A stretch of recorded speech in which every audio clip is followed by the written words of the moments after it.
Alright, greetings, all Shardvixen here. Okay, so we're going to do things a little different. Just a little bit. Here, hang on. Step around so I can see things. So it'll be just a second.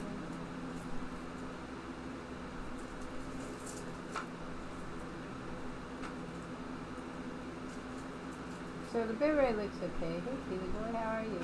It's not showing me that I really have anybody hanging out with me, but it's fine. So,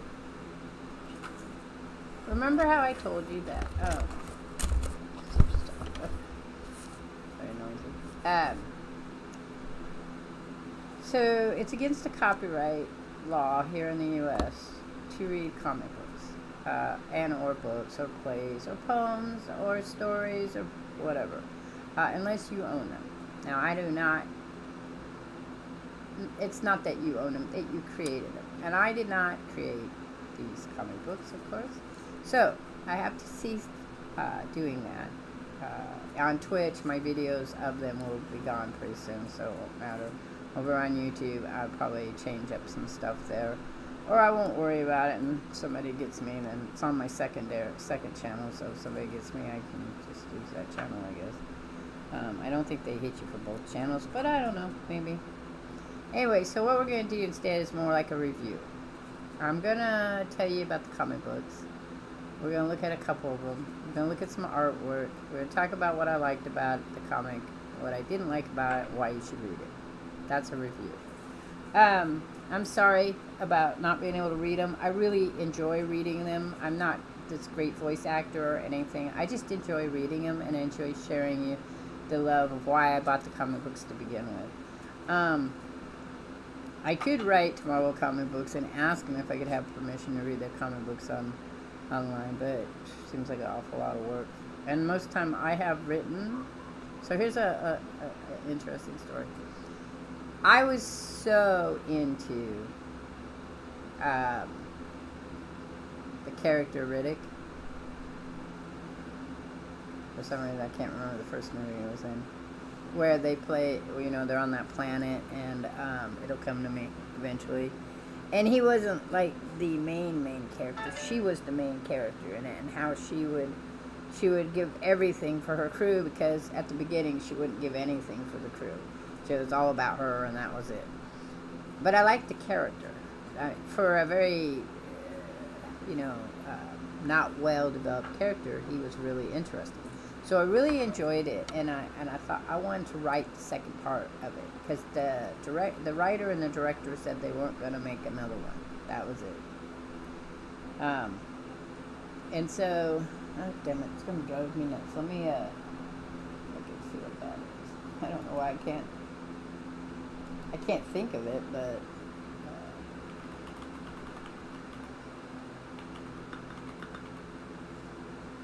and there was, 2 video games and all kinds of stuff. But I really like the idea of where could that story go from the Chronicles of Riddick?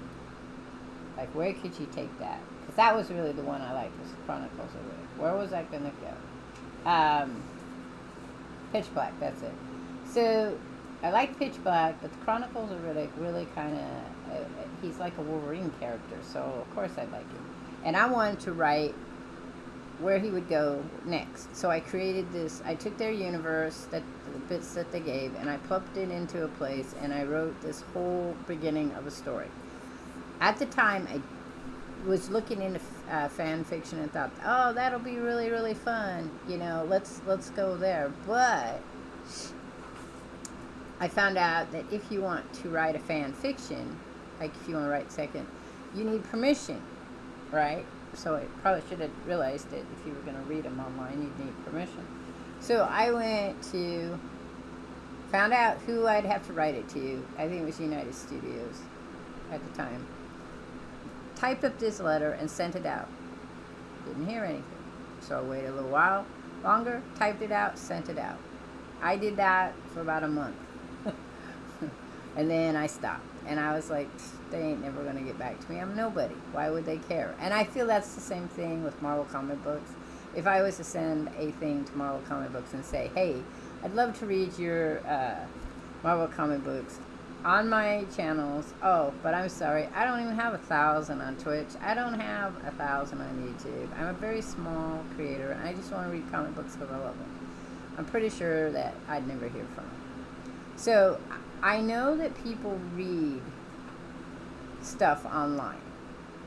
Some of it they get from Reddit, but some of them are comic books, and I'm pretty sure it's because they're not in the United States.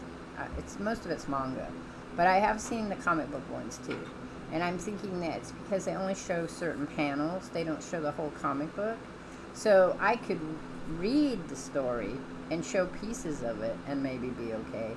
But I just don't want to get to that because I don't make any money off it, so it's not a big deal. So instead, I just want to share with you the comic books, and we'll just go through my whole series and my books that I have of it. And then I got to thinking, I have my own stories.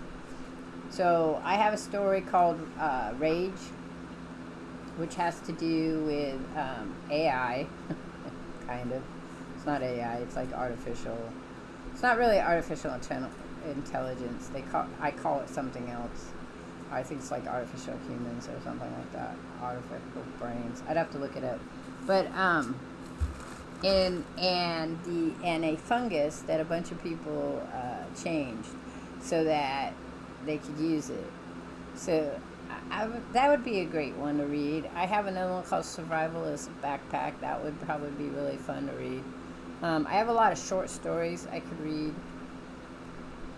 But again, if I do that, I'd do them on stream. And I was thinking, how would we do it on stream? Well, how we would do it is I could also share like an art video of mine or somebody else's, and then just read my story. I was going to animate them. I don't know if I'll get there or not. All right, so this is Classic X-Men number 4. I like the cover. It's one of my favorite covers of the Classic X-Men. The back is, okay, so how this works is in the Classic X-Men comic books, the front is the original from whenever the original story was first printed, 1960 or something like that. And then the back is usually the short story, the second story they wrote, that is newer. They wrote it now. Well, not now, but the 1980s. So this book was published in 1986, but the reprints, which is the story that you would be reading about, is from 1975. And so the idea is that the short story that they put after the end of that comic book is still in the time era of the Classic X-Men. So in this case, this is the Night of Demons stories, and this is where Cyclops is trying to come to grips with the fact that he didn't connect to Thunderbird, right? And the idea that there is a mortality to the X-Men, right? So this is a very cool, I thought this is a cool little, this is the opening part, and it's a really nice art piece. Let's see if we can get a little closer. I'm trying to figure out where that would be that you can see it, that I don't have to.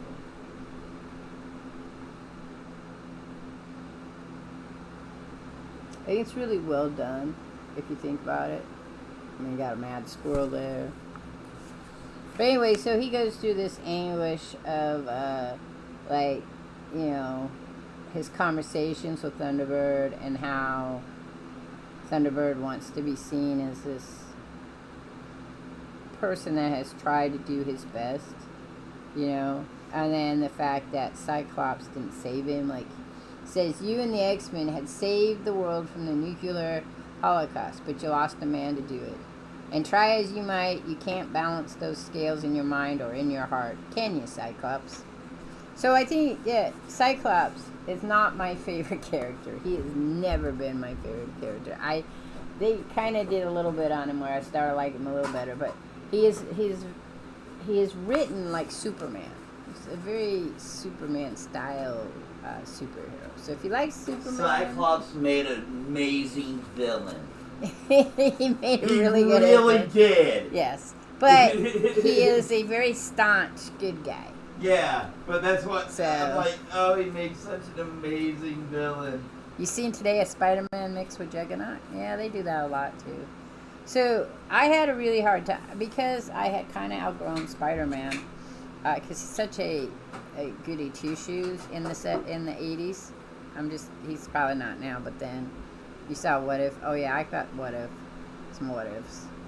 We'll look at those too, Feely Boy. Cyclops was a lot to me like Spider-Man. He had this huge sense of honor that he has to be the best at everything and he can't fail and stuff like that. So whenever he does fail, he gets really emotional about it. And then on the other side too, he just he has a problem letting go of himself, letting the inside of him be wild and crazy. And it says it in this panel. He's never cut loose like this before without thought or care or restraint, and the power flows through him like a thing alive.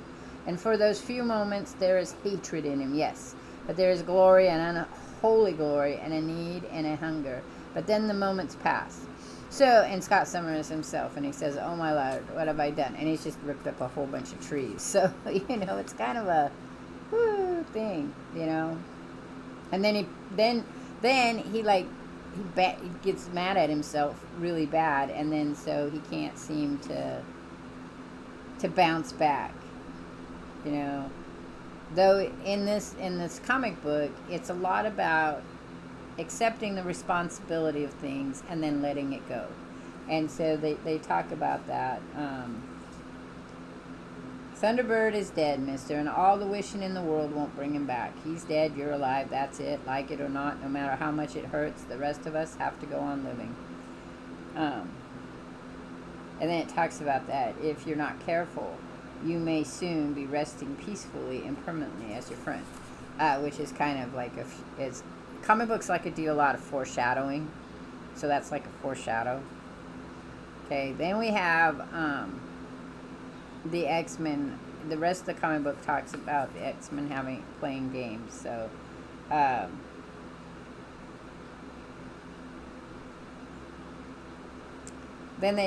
so the bunch of them they're in the danger room, and it's Wolverine, Colossus, Nightcrawler, and Storm, and they're all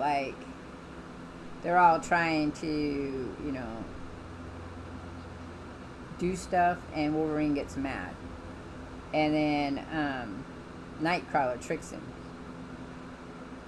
Okay, so Nightcrawler's laughing because they were able to get Wolverine, and he's saying, "What's so funny?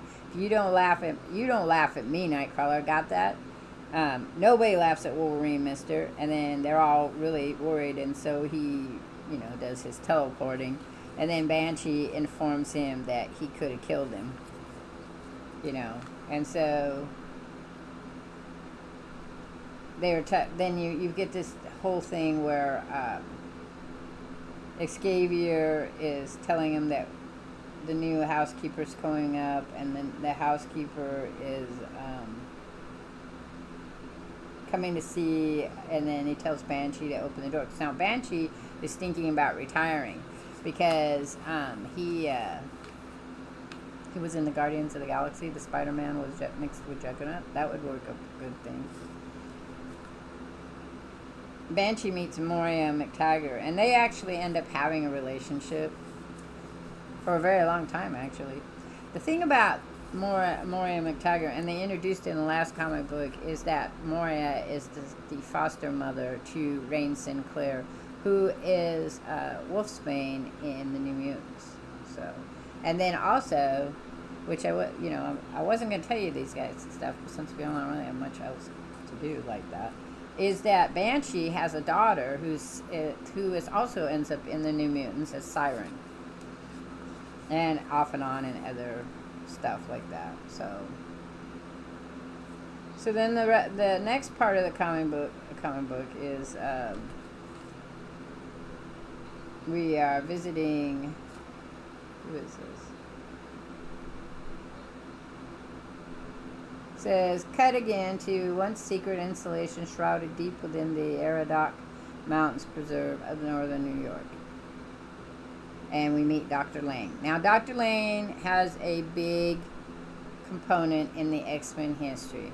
And it doesn't matter how many times they reboot it, they usually bring him back. He was in the animation, some of the animations as well. And he's working at this period of time on a project called Project Armageddon.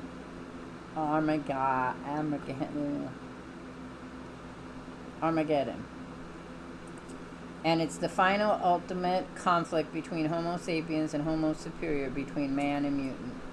And they're building, and he's like huge on the idea that mutants are a threat. Hey, Caswell, thanks for joining our comic book reviews. I'm running the story in a shorter version. We're talking about this particular comic book right now. So, and we're going to be looking at some of the other ones quickly too. So, we meet Dr. Lane. And then Dr. Lane is all about, that mutants are horrible and that he's going to make sure that they can stop them. And, he talks about his new Project Armageddon. And so then Colonel shows up and tells him that, I'm sorry, even if that were true, your project isn't the answer, not these days. The country couldn't survive your kind of mutant witch hunt. Project Armageddon is over, Steve. It's finished. As soon as I get back to Washington, I'm just sorry it had to end like this. But then he kills him. So he never, it keeps going on. And then we cut again to another scene in which Nightcrawler is swimming. Well, actually, it's Storm who is swimming. Because usually she swims alone and undisturbed in a cove below the mansion, but instinct and eerie sense of foreboding, as if some titanic storm was about to break, prompts her to stay closer home. So she's swimming in the things. And then Nightcrawler decides that he's going to surprise her, because he says, what a pleasant surprise, Aura, for our nightly swim. And he jumps in on top of her. And then he realizes she swims naked. So he gets out of there, and he's all, back inside, all of you, why? And he says, don't ask me, just trust me this once, please. Hurry, Nightcrawler. Why are you behaving like a loon? As Storm gets out of the pool. Right? And then they all stop. And this is the scene. And now I can share panels. Reminds you of Legion? Yeah. So I can share panels. I can share artwork. These are not mine, and I've already stated at the beginning. So right here is their surprised look when they realize she swims naked. And like you said, because she usually swims, and it says, he says, too late, by the white wolf, son of a gun, oh dear. And then it's like, why are you all staring so? And then Colossus explains, you better wear this. And he's like, I do not understand. And then Xavier says, what may be customary in your own land or is not in this one? For the sake of group harmony, I suggest in future you use more discretion when you appear in public. And then he's now hanging out with the new housekeeper, who, of course, they've also had a love affair in the past. So now they're... And Moria McTaggart, which is her right there, she also, like I said, becomes Bad Chief's girlfriend for a while, too. And then he introduces her to the rest of them as their new housekeeper. This is Mrs. Moria McTaggart. She's to look after the house and all of you while I'm away. And it says, Xavier's going to leave for a while because he needs a rest. That's what he says.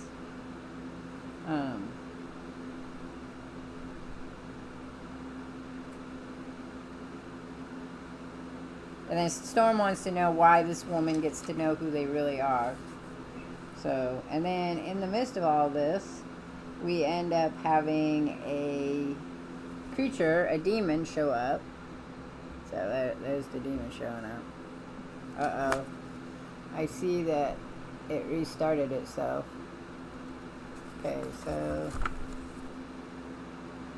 again, for whatever reason,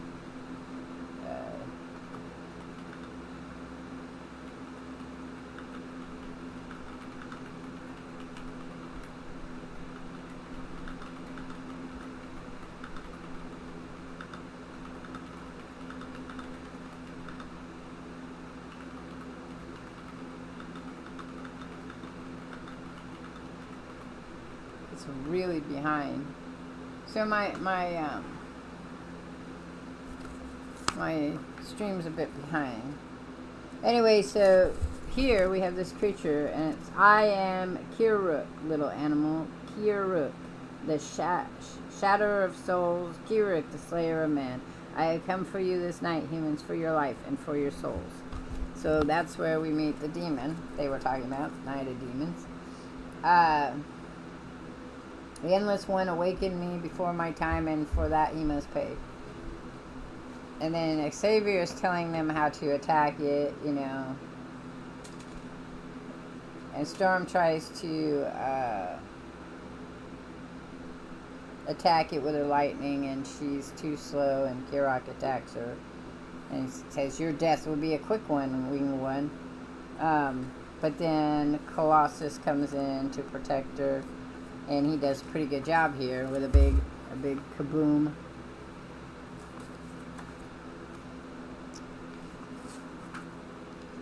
But then they go on and they have this huge, massive fight with this demon, and because they learn to fight as a team, then Wolverine's the last to do it, and he just rips it apart. Because it says there's a saying about Wolverines, the four-legged kind. You can push them just so far, and then they'll go for your throat. And they won't back off until you're dead, or they are. The same goes for the mutant, known only as Wolverine. And so it shows him going through this. And he's all like, 10 years of psycho training and hypnosis and drug training, 10 years of praying, and I cut him to pieces without a thought.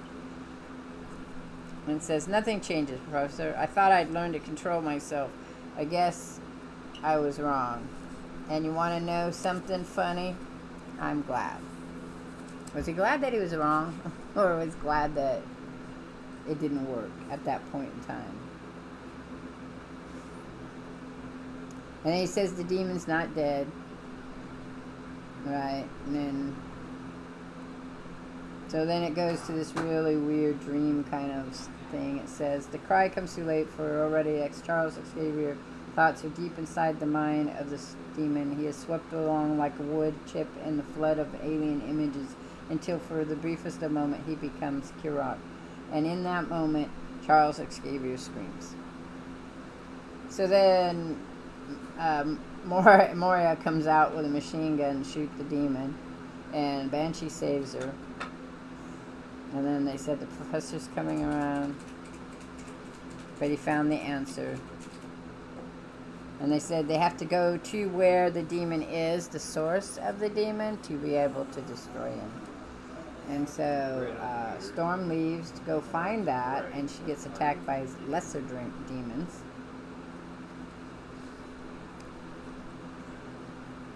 And then it says she's being pulled in the dark. Now remember, we learned that she's claustrophobic, right? And a memory, an old place, young aura. She is happy. I'm being pulled in. No matter how hard I try, I can't break free.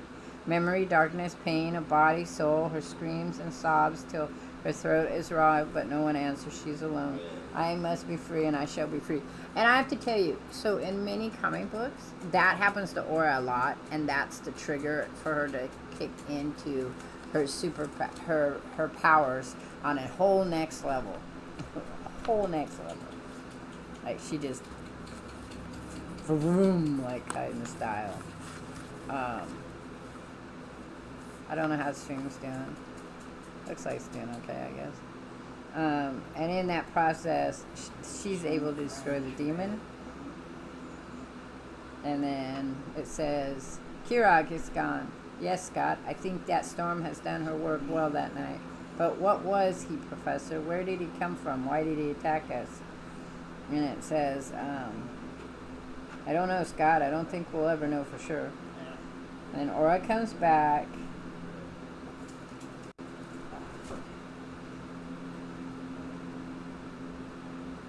And we see where the Colonel gets killed, where the plane crashed. And remember that Steve Lang, and miles away, Steve Lang, a man who has done enough this night, watches this scene on his command console and laughs. Because I told you, Steve Lane's going to be bad. They have a huge problem with him. I can't remember. I think Steve Lang is the one who creates the Sentinels, the ones that chase mutants. I'm not positive though, so hang on. Let me check that out. Been a while.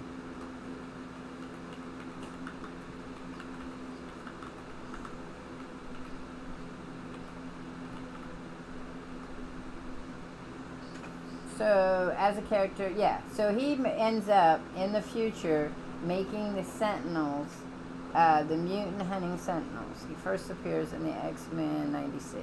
So this must be a remake of the X-Men 96. Let's see if that's what it says here. I don't think it tells me what reprints it was from. It just says reprints copyright, which is 1975. It does not tell you what issue it originally came from, which would be kind of fun if it did, because then you could go and look at them. So this is the second one, called The Big Dare. And this is kind of a story about Wolverine and Nightcrawler and how they become friends. Because they weren't really friends to begin with. And then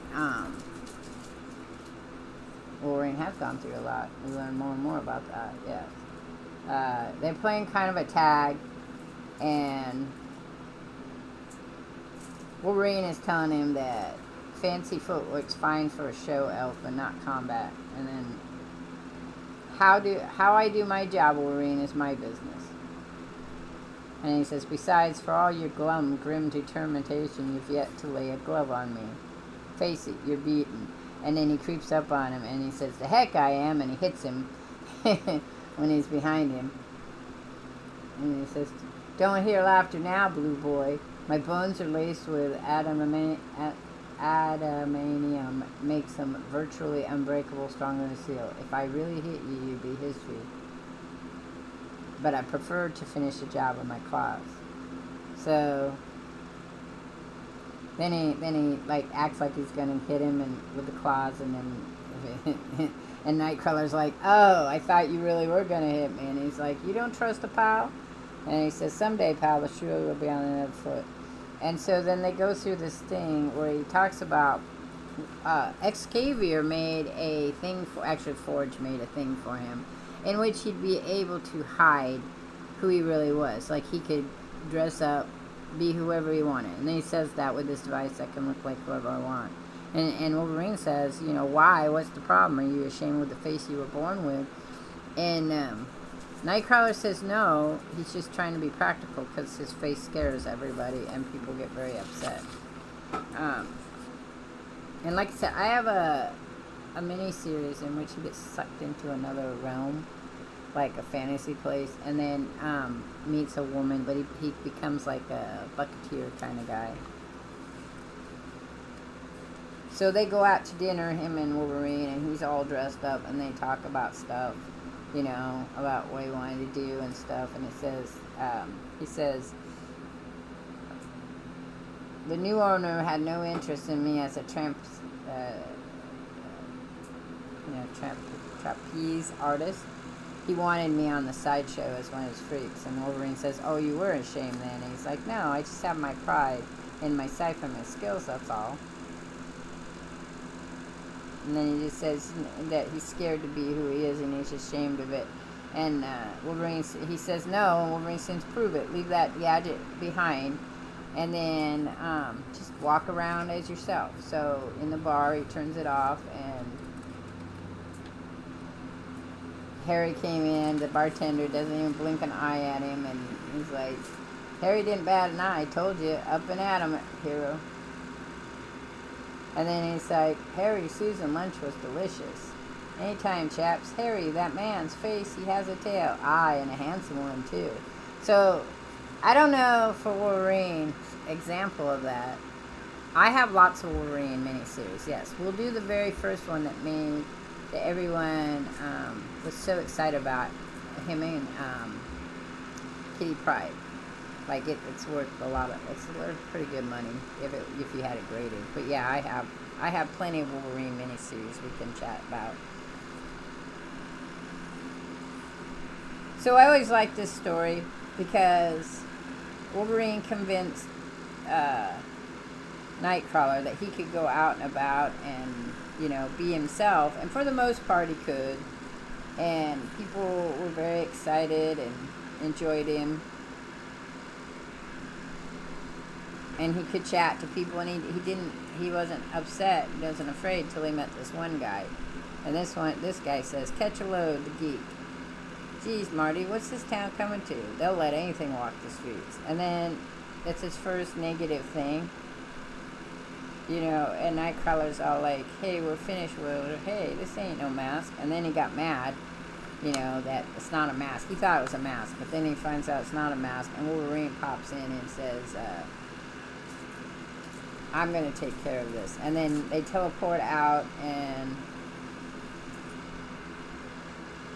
he says, "You should have let me carve the bozo and spoil my lovely stroll. He wasn't worth it. You were right, Wolverine. I am glad you shamed me into taking your dare. What I learned today I can never repay. Hey, Elf, what are friends for?" And then from that, Wolverine and Nightcrawler become like the bestest friends. They are like, I would say it's always been like him and Nightcrawler. For the most part. Nightcrawler loves everybody in the group, but him and Wolverine. So I think if you wanted to read the story, like if you wanted to know where Steve Lane came from because you're interested in the Sentinels, this would be that would be the comic book to go to. Unless, of course, you had the original X-Men 96, and then you could do that. I don't know how much the original, I don't know if that's even worth any money, because a lot of comic books aren't worth money. We think so, but let's see. Most of the ones that Wolverine shows up with will hike the price up. Let's see. Rixman 96 worth. So $275. It's the first appearance of Moira McTaggart and Chris Corman's Wolverine. So if you have, you know, $275, you could buy it. Number 96. Though here's one that's all set up. Uncanny X-Men 1963, first series, 96. 9.8 comic. It's been created and it's sealed, and you can buy it for $3,000. But you have to have it graded and sealed, so for it to be worth anything.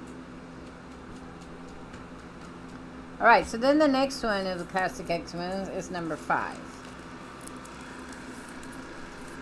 I don't know how long this is going to take. And this is where we meet Havoc. So, well, I mean, we met Havoc. This is okay, so here's the cover. We kind of met Havoc earlier, but, and then this is probably going to be, this is this is Colossus. So it's done in 86. Let's see what the short story is about, which I'm pretty sure it's about Colossus. It is. And it's called Prison of the Heart. And it is about Colossus.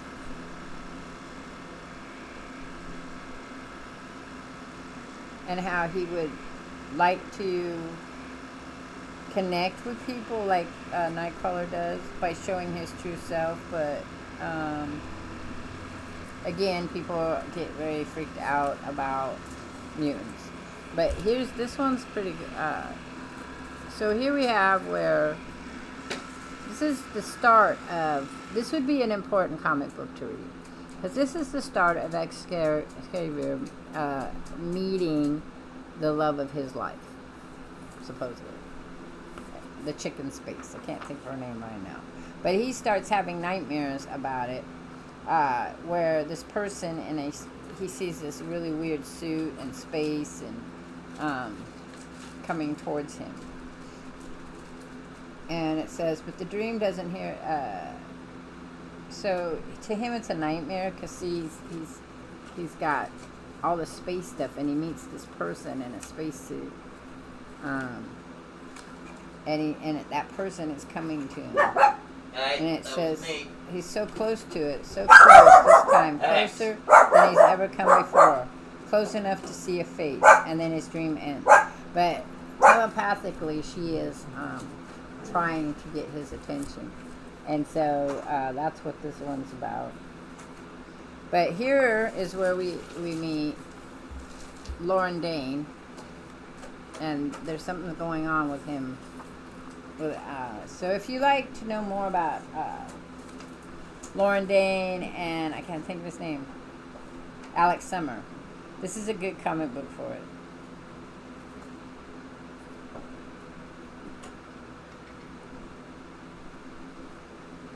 And then he ends up he goes for a hike, comes back, and she's become this evil mutant, and he's all like, what the heck's going on? And she's all, the costume is mine, Alex Summers, as the power is mine, the power of Polaris, mistress of magnetism, the power of death. And if you read it, it's somebody is controlling her, but we don't know who's controlling her. So, and then we see Jean Grey again come back to hang out with everybody.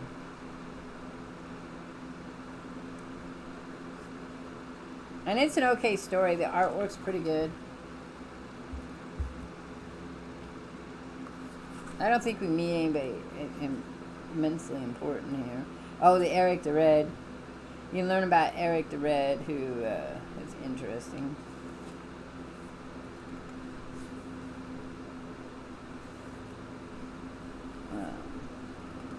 But I think that I like this artwork right here, where we have Polaris and Storm.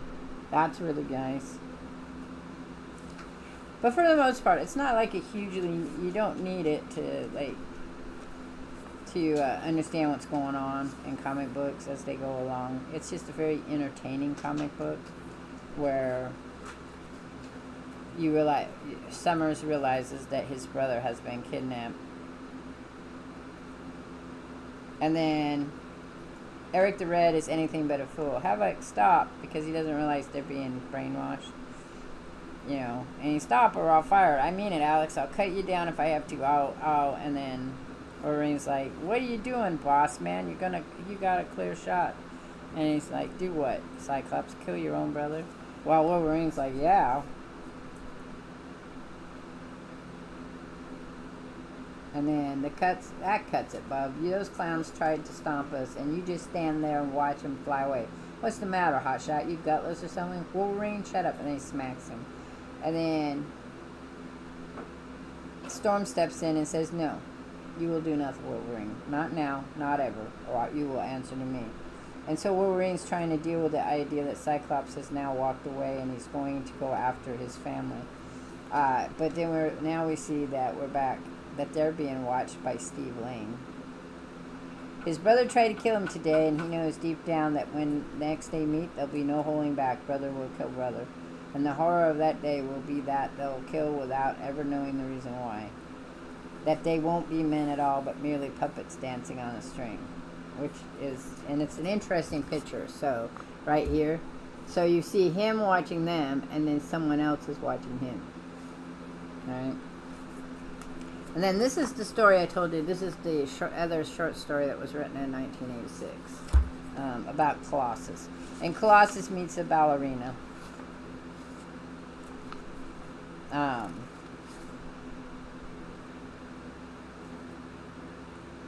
Says, leave her. We can't fight that metal monster. Let's get out of here. They are criminals, yet they call me a monster. Would she? And better, I think, she not find out. And so he wakes her up, and they start chatting, and they're all chatting in Russia. And then after making sure the young lady is hurt and giving a statement to the police, Peter returns to the boardwalk. And he was watching a chess game go on. But then he ends up meeting the ballerina again, comes and finds him. And they meet each other, and they're both from Russia. So she defected, or she came to New York to learn how to dance.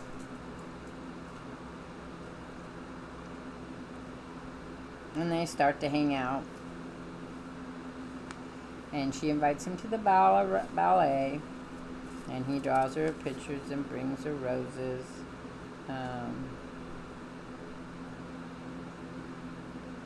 And she gives him a kiss, and he says, "This is very sudden. Things are happening so fast, perhaps too fast. I know. I don't care." And then they're spending time together, and the people who tried to get her before have come again and said he shows who he really is by saving her. And she says, "What are you? A man, a monster, a mutant, like you. I was born with special talent. Yours is to dance, mine is to change my body, as you have seen. It's horrible. Why? How am I different? You lied to me, deceived me, pretended you were human when you're not. Is that what your heart says? My heart feels betrayed. If this is wrong, it is wrong about you. It could be wrong about everything. The man made of steel has no heart." So it was correct. She could not accept him as he was. And he said, she threw the picture at him that he had made and the roses, and he said, "You are wrong," after sitting there. And it's a very sad story if you think about it, because the mutants deal with this all the time. They, people being prejudiced against them because of how they look or how they act. And Colossus has that problem as well, because he can't. None of them can really be true to anyone unless another person's a mutant, of course. And that's how it ends up. The mutants end up marrying each other. So now we're on the next one. I would say the favorite part for me of classic X-Men is when they started writing the second stories in the back, because you got little pieces of building blocks for the personalities for the characters, and I think that was really fun. So this becomes some of the more important ones, because here's the Sentinel. These are the stories that really have made X-Men. The Sentinels is one of the arcs that you see a lot of all the time, because the arc of the Sentinels, there's new rivals, often when the Sentinels kick off the timeline for Jean Grey to become the Phoenix, which is the most rewritten and most loved story in the X-Men universe, is Jean Grey and her becoming the Phoenix. And it's been, they keep revisiting it, bringing it back, and revisiting it, bringing it back. I have some graphic novels that I had hoped to read, but I can't, but I will show them. So, this is number 6. The reprints for this were 1975 as well, or copyright 1975. This is a good story because we see them spending holidays together, which is always fun. I like when they started playing baseball, because that was baseball, basketball, sports. They'd play games, and you'd see the characters in a more family-like storyline stuff. Are you also starting to see the artwork you see is becoming a little more elaborate? And then here's where the Sentinels show up. The Sentinels have returned. And then here's the back cover. The Sentinels and then Jean Grey behind that.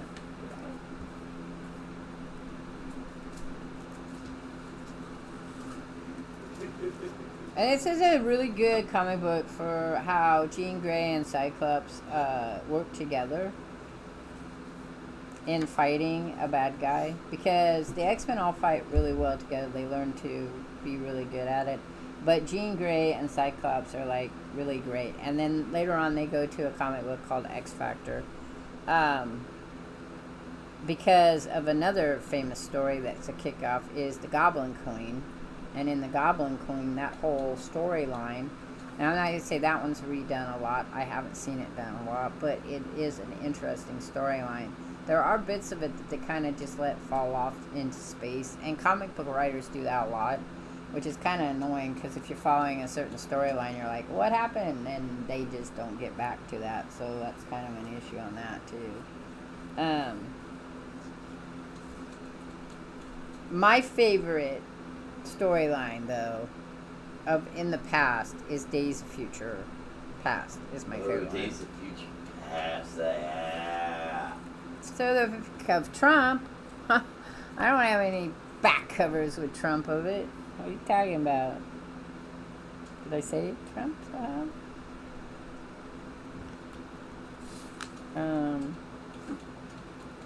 We will talk about Days of Future Past because that is one of my favorite. The Jean Grey one is okay, but I think that the idea that she was such a good girl kind of concept is problematic because I don't think Jean Grey was as good as they tried they made everyone think she was because of how everyone treated her.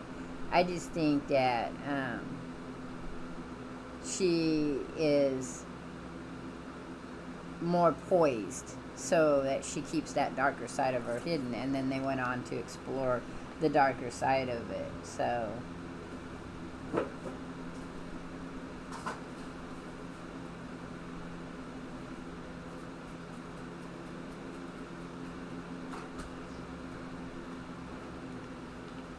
and then in this one we have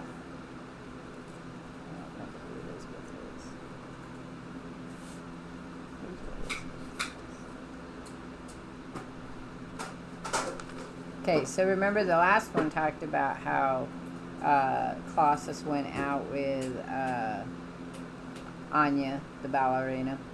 It says here, it must be wonderful to fly across the world, Elizabeth. Passengers fly, Peter. We flight attendants walk up and down the island. So tell me, Amanda, this is another couple, what's a nice girl like you doing in a place like this? Why, Kurt, whoever said I was nice?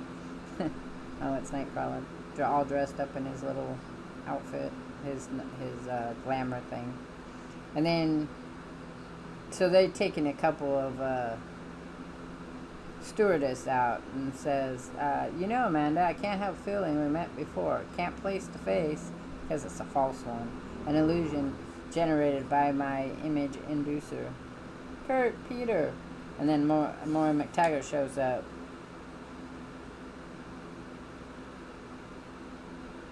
And then the person who is playing Amanda is somebody else because it says duty calls, but I hope very much to see you again. On that Nightcrawler, my blue furry elf, you can bet your life. So we don't know who she is, but she knows who he is. Now, this is where you start to also meet the Hellfire Club, which has a lot to do with how the Phoenix becomes the Dark Phoenix. So, well, the Sentinels, because they're probably, I don't know if in the newer X-Men or anything, but in the past, the Sentinels were used a lot because they were the one thing that could beat the X-Men, and so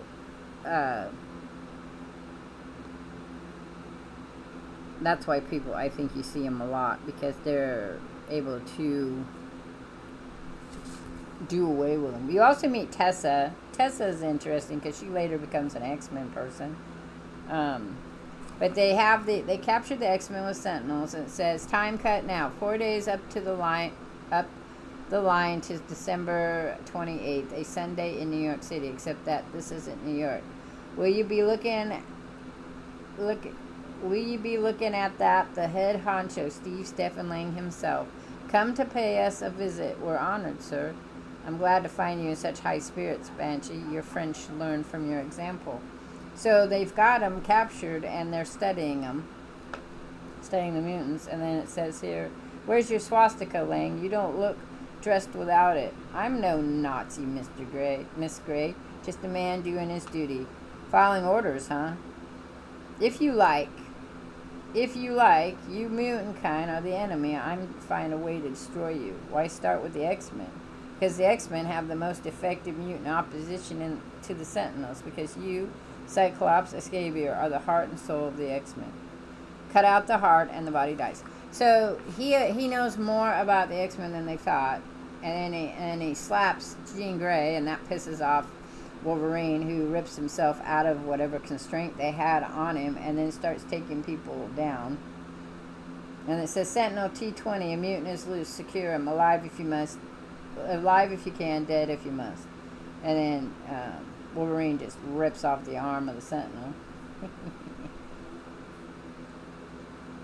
And your claws, laddie, Lord above, they're a part of you. I didn't know. Why should you, Irish? None of your business. What you doing, Red? Trying to tear my dress. Evening gowns aren't designed for running in a fight. And so he cuts in. It's like, hey, not so short. And thank you very much, I think. Anytime, Red. But, so Wolverine and Jean Grey always have had this, like, magnetic pull to each other. And they explore that in another comic book series that I'll share with you down the road. But see, then we've got huge fights with the Sentinels. The comic books, the first series of X-Men comic books jump around a lot, I always felt. They didn't do a whole lot of consistency for it. But then we have this story here, which is they escape, of course. But this is the short story, and it has to do with Jean Grey and how she lives in her apartment and kind of being a lot. You can tell the difference in the writing style, because here you have these are reproduced in 1986, 10 years after these were done. These stories were done. The comic books here do a lot more of picture imagery than they do in the older comic books. It's just a style. It's considered an art style because it's images, that go through, that you're kind of just watching this person's life, right? And they kind of leave all the chitter and chatter aside and give you clues through it so that you kind of get an idea what the clues are. And it says, as agreed, Jeannie, I'm gone for the weekend, go for broke, love your roommate Misty. P.S. Scott phone said he'd be by to pick you up at 7:30. Be ready, be rude, be happy. It'll be great. And then, so she's showing how she can use her telekinetic skills really good. It's not my favorite series, but I like this story. This story, I thought, was a good story in showing the connection between Jean Grey and Scott Summers. I liked it, and here's in the future, I liked Emma Frost and Cyclops together, because I felt with Emma Frost, she brought out more of, like I said, more of his darker side, which it made him more human, if that makes sense.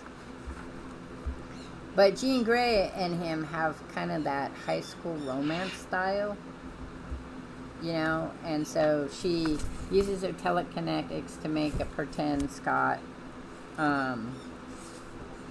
It just shows her kind of, there's no words in it. It's very artistic style where it just shows her debating on what she's going to wear, her thinking about him showing up,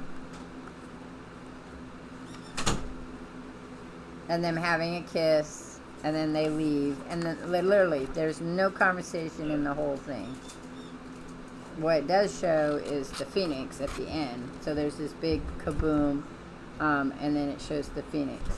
Because in the scheme of the X-Men, the introduction of the Phoenix disrupts the lifestyle, the love style and romanticness of Jean Grey and Colossus.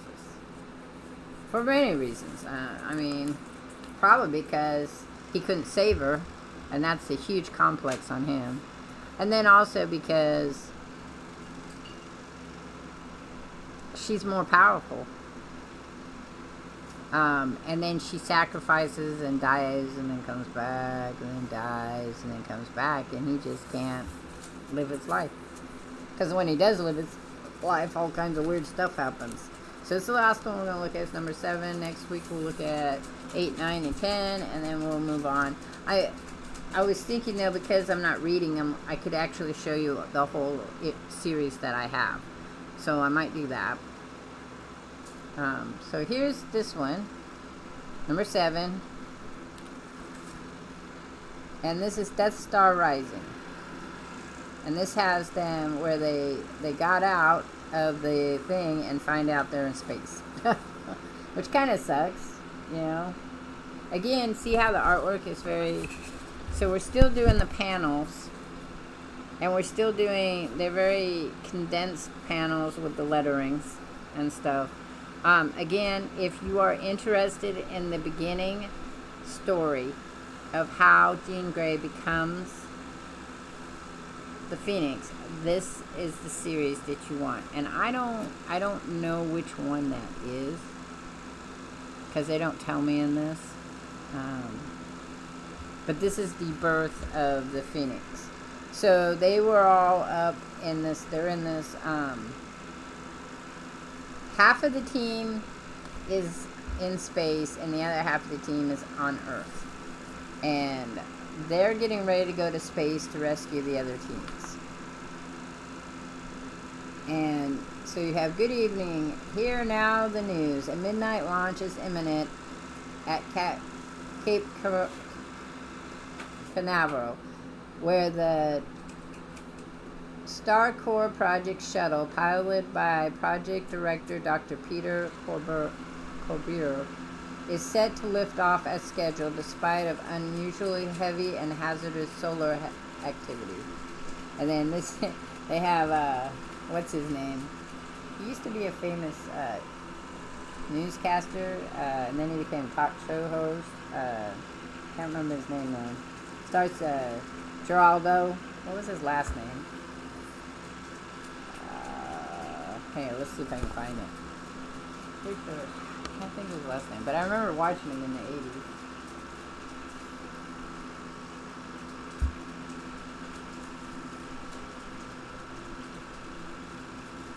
I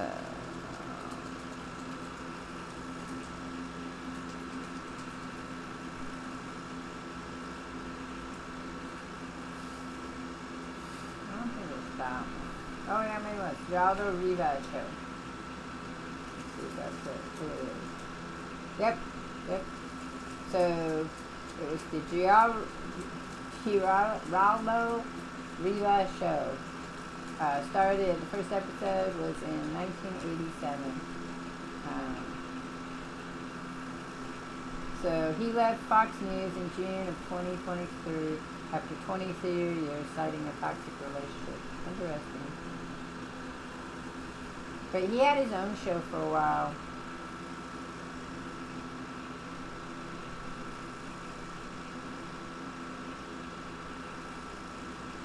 And it was a chit-chat show. He'd talk about stuff. I used to watch it.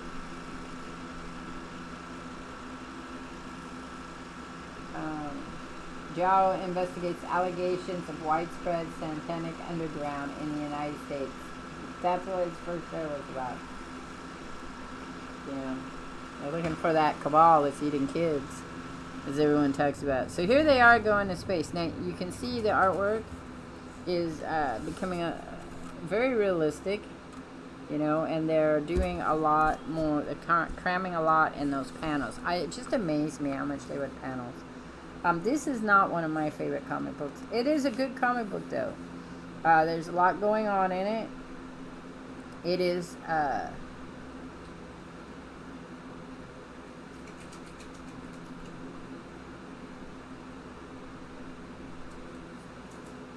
you have Cyclops and Aura and Colossus and Nightcrawler going out into space. And Banshee, I think. Oh no, it's his brother. So it's Colossus' brother. Oh no, he's thinking about his brother. He died, but I'm gonna tell you, here's some foreshadowing. He did not die. He becomes a villain later on down the road, though.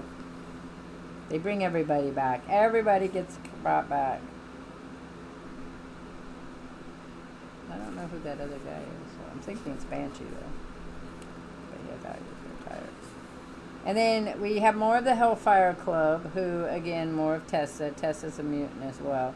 And we learn more about the Hellfire Club, which also wants to rule the world. Everybody wants to rule the world. And so they break into the special project place to save their friends. And they have to fight Sentinels again, which is really good. And then Colossus is excited to find out that Aura's alive because there was a battle and he thought she had died. And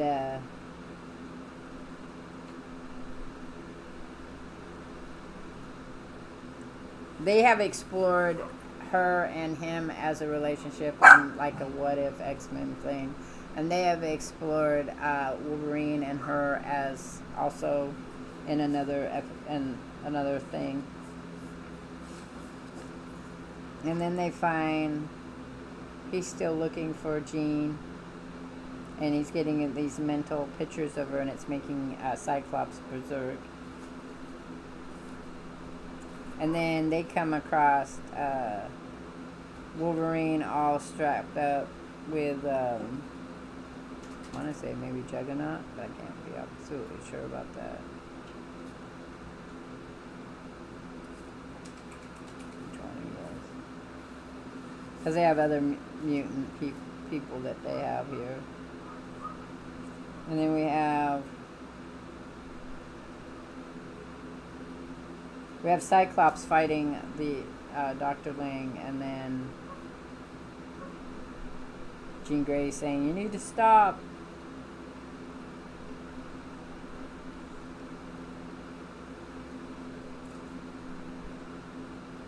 And they find they find an images of themselves. So it's it's the younger X-Men against the older X-Men. So in episode 8, X-Men versus X-Men to defeat. But that happens a lot. So then this episode, the one in the back, right, which the back cover shows, is about the Hellfire Club. This is Emma Frost. So in the future, down the road, Emma Frost ends up with she also has young students that she works with, and we meet a lot of the young students that become New Mutants with her. And then she also, this is her being the White Queen. We meet the Black Queen. The Black Queen is is the catalyst for the start of Days of Future Past, and Baby Phoenix, as we call her, who's just called Phoenix. Jean Grey is called Phoenix as well, but I'm pretty sure that Reigns and Rachel Summers is called something else. So Rachel Summers in the future is the daughter of Jean Grey and Scott Summers from a different alternative timeline. But this is out with the old. This is the Hellfire Club, and they introduce them and talk about them more to precise. I think we meet Selene, who is to become the Black Queen, and Sebastian Shaw is the Black King. I can't remember who the White. It's a White King at one point. Magneto becomes the White King. Sebastian Shaw, this gentleman right here. Sebastian Shaw has a ability with the more you hit him, the stronger he gets. They're mutants as well, which becomes interesting because it started out when X-Men started out, there were no mutants except a few, and then as the thing, they start all popping up. And then the Sentinels show up to the Hellfire Club as well. I like Emma Frost. She's a telepath, but then she ends up with a secondary mutant power where she can make diamond skin, and that's pretty cool. Which was in the X-Men movies. I don't know who that woman is.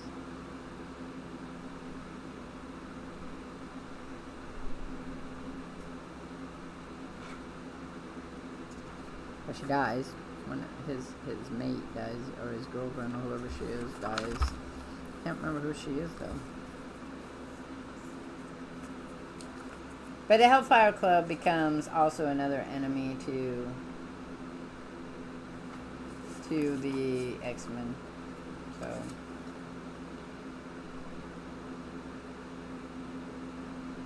yeah, I wish I knew what you would.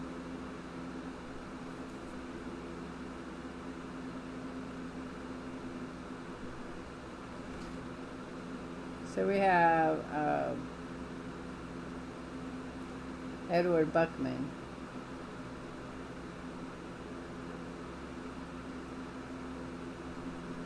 Who I guess plays the White King in this series.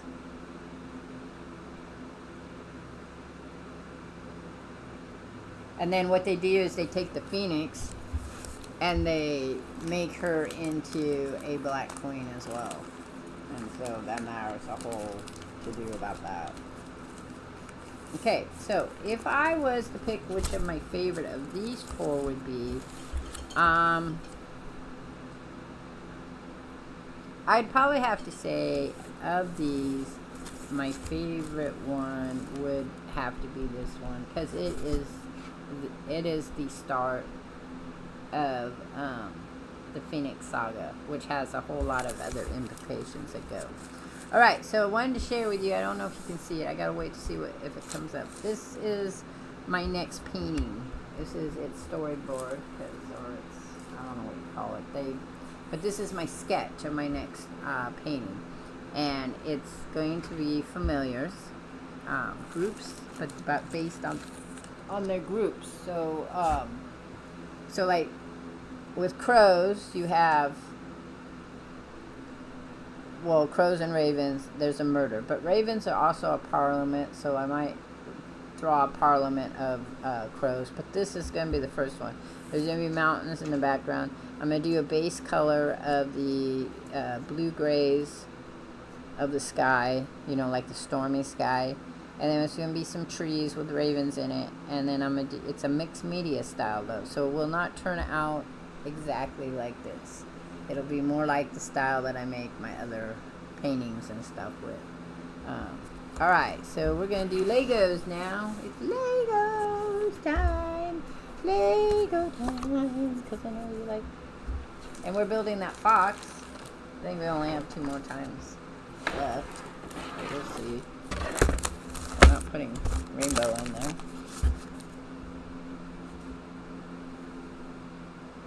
Alright. See our fox? It's looking pretty good, right?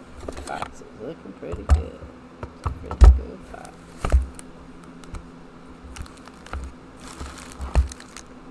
I think tonight, for my journaling, we're going to finish the coloring thing I was doing, and some, going to show you how to make a journal with envelopes. Okay, so we are on number 3. Number 3. So we have 2 more after this. And I have to get a new Lego kit. So I thought, we had talked about Lego kits. I'm going to look at getting maybe a car one. I've never put a car one together. So maybe a car one and, oh, that looks nice, honey. I'm not done yet. Maybe a car one, and then a Star Wars. I found a couple of Star Wars ones I like to put together that are spaceships, so maybe that. But those ones I will probably, well, I don't know about Star Wars ones. I don't know. Roger might want a Star Wars one. But the car one, I can't think of anybody in the house that might want one. They'd put it together themselves. So I might put that one up, and then whoever wants it, they just get to pay for this. I will send it to you. And then you can either buy another Lego set for me in return, or you can buy some art craft stuff for me, or whatever. Because that's always useful.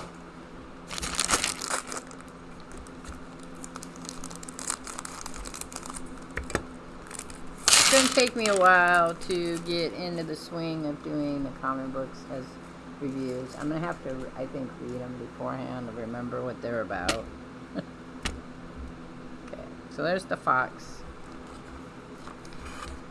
I don't know what we're making. Maybe the tail part. So we need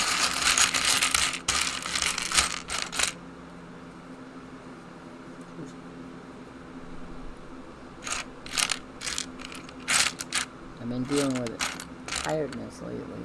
There's that one. I wonder if it's that color. Must be that color. And then this one of these. I don't know what it is. I see my screen keeps stopping off and on. I don't know if that's my PC is doing it or if it's doing it to you guys too. So, Restream's having a big problem. Restream always has a problem now. It'll show that everything's good, but this image on the Restream is always delayed. Okay, so we need to take this with this one. And we're going to put this one on this one like this. And then we're going to put two little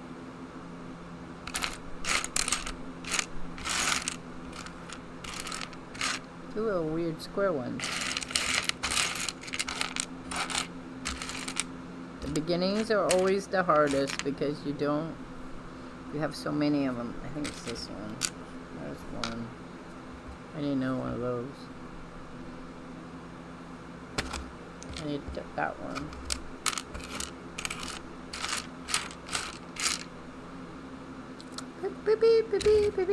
That one.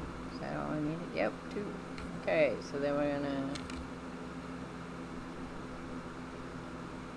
I hope you guys, happy Friday Eve, because I hope you're having a good Thursday. Tomorrow's Friday. So, tomorrow, if I stream, it'll be later, like I do the 4 to 7 stream. I don't know what I would be streaming, though. I could either do some more of my new DaVinci house. I did that to get it done, or I could do Astroneers Mondays. I could play some Planet Crafter, but I'll probably do that Sunday. So I guess I could play maybe. I'm not gonna promise it. See if it dries. I gotta read up on that though.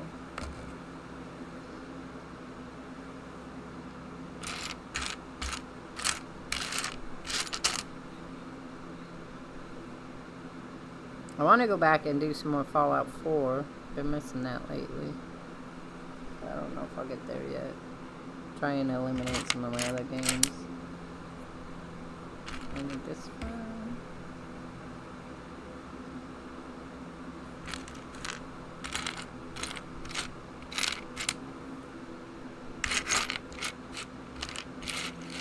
But I'm sorry I can't read comic books no more. Kinda sucks. I don't know how comic books are different from why comic books and books are different from playing video games, but apparently they are.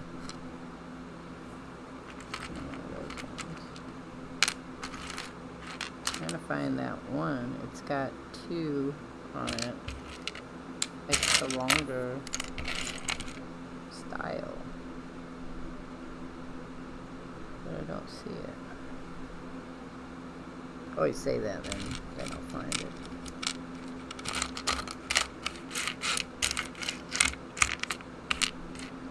Is it this one? One of those? No, it's just one. It's just a 1, but it's got 2 on it. It's like this one. Oh, there it is. It's got 2 on it. And then it's a different color, and I'm not showing the different color very well. And then this one. Okay, so we have to... This one here.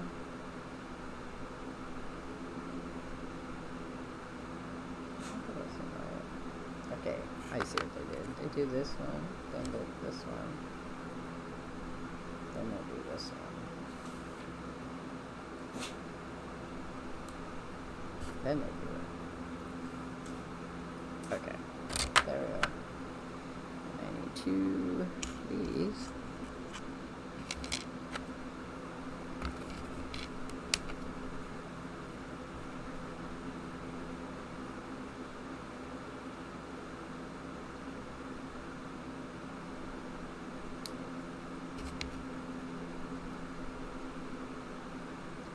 Okay, there's that. Alright, so now this is a big build. A biggie. I need just black? No, that's a brown one. Need a brown one. Brown. I don't see a brown one of those. I see a black one, which I do need one of those, so we'll do that one. Maybe I'll find the other one. Been having cravings for ice cream, soft serve. Maybe because it's summertime. There's that one. Can't eat it. Can't eat it. Oh, this is a long one. Oh, this one here. Is it that one? No. Not that one. But one that looks like that.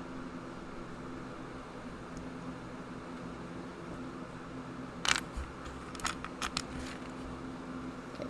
Neither one of those looks right. Do I have to add? Oh, there it is. Looking right at it.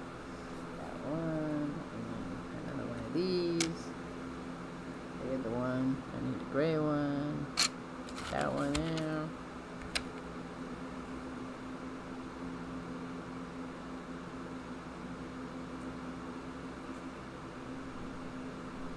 Wow, that stream's really behind. That's a delay. Quite a bit of a delay there. This one.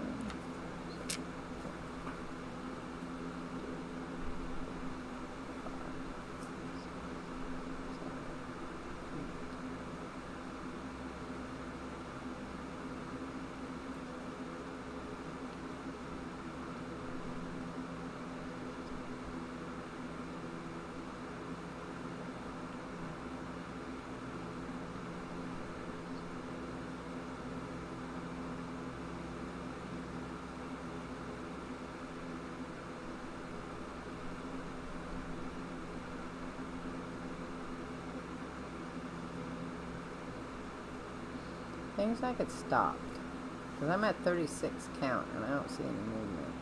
Oh, that was 40. Oh, that's really long. I need 3 of those. 1, 2, 3. I don't know what's going on. Everybody says Twitch has been weird today. So I don't know. Sorry. So we're going to take this one. And we're going to put that one on the bottom.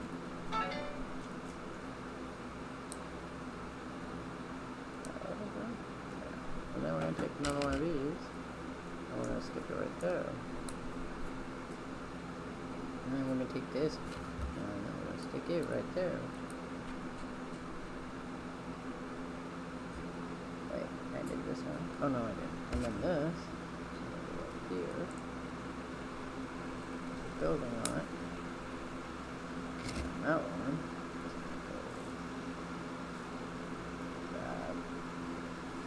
This is going to cap that.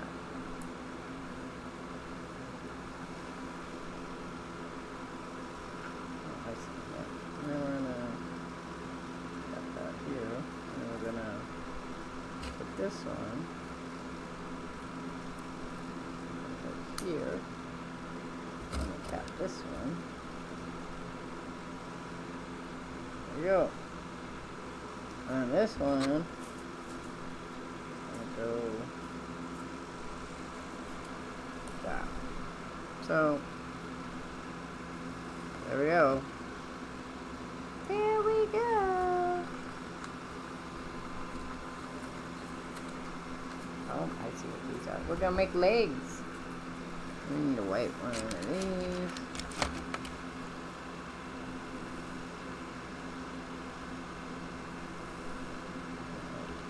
A white one and then one of these.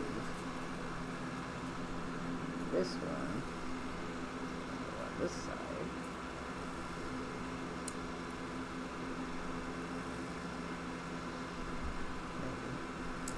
Maybe it's gonna go on this side. I can't get it to clip. Yeah. But that one to clip. I don't know. There it goes. And this one's going this way.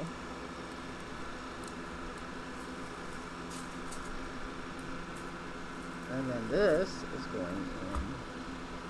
Where is this one? Oh, right here. It's like, where is this cord going in?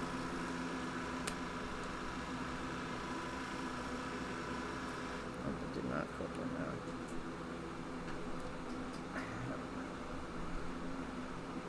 Does not want to go in. So either I screwed something up here. That.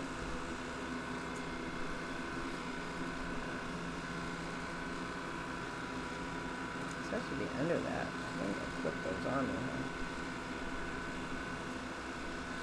It's just a reality with me. Can't be right, because then that whole thing is gotta come off. Motherfucker, don't. It has to stay on.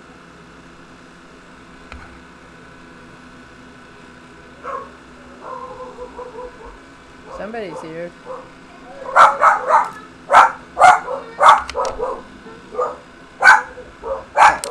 It's supposed to go in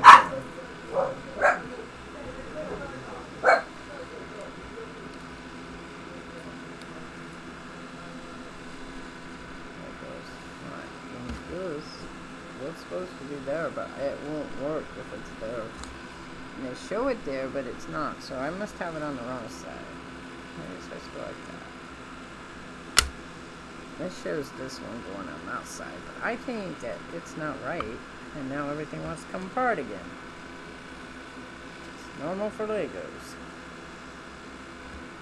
So we're just gonna leave it that way. I'm gonna take this one off too, because I'm pretty sure this was put on wrong, because it doesn't want to work for me. Okay, and I can do this.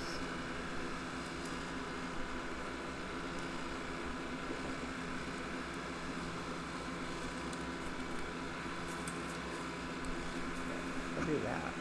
Then you wouldn't know it wouldn't, and it's not wasting them, because it's not working the way it's supposed to. So see, this leg right here would not go in there, and as it is, it's pulling apart, so,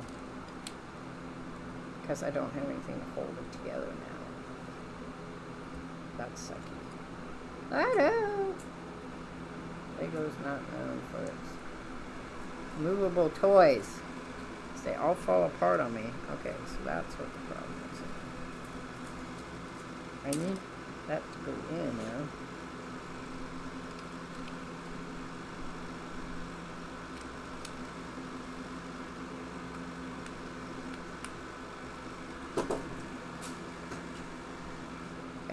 I think I made it work.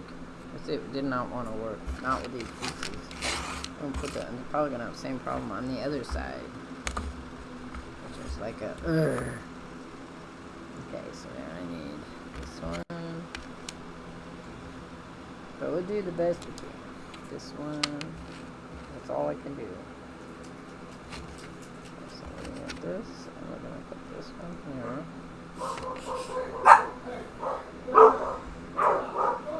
Dogs are not happy. They are not happy, I'm telling you.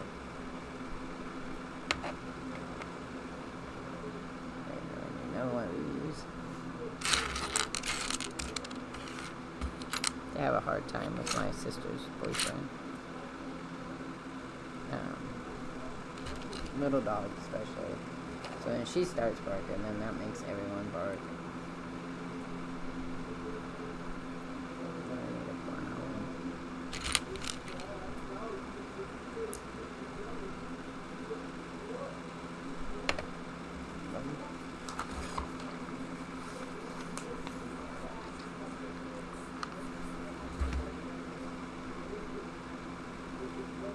I might change up the art stream too.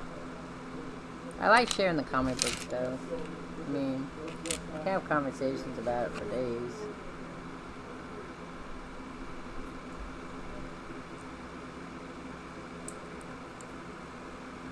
I mean, my favorite X-Men are, I like Storm. I like Baby Phoenix.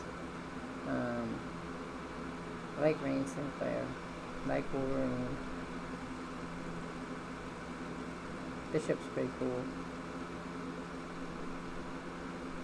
Rogue. It's one of the house favorite.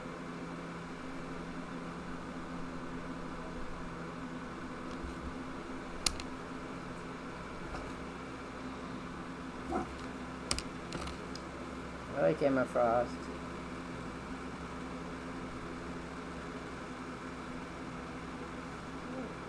Okay, wait. Stop that. Oh, I see. That's not good to see.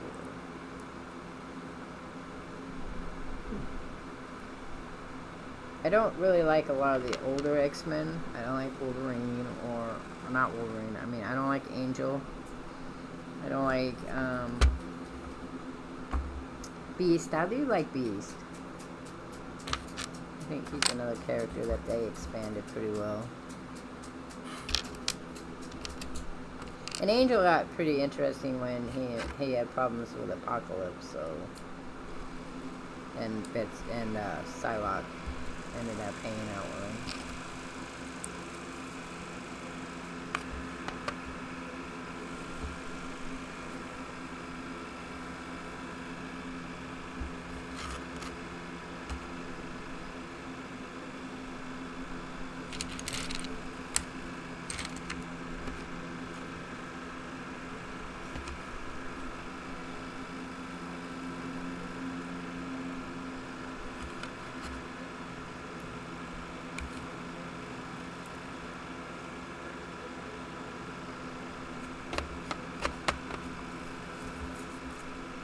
I don't know what we're building here. I have no clue. I'm assuming it might be another wave, but I don't know. Guess we'll find out when we get there.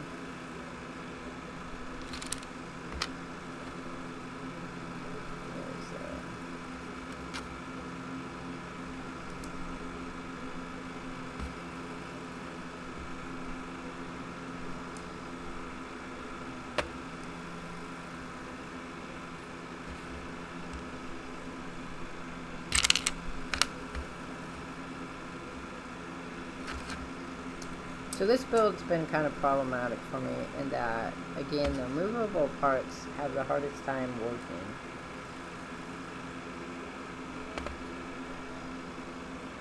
One of these.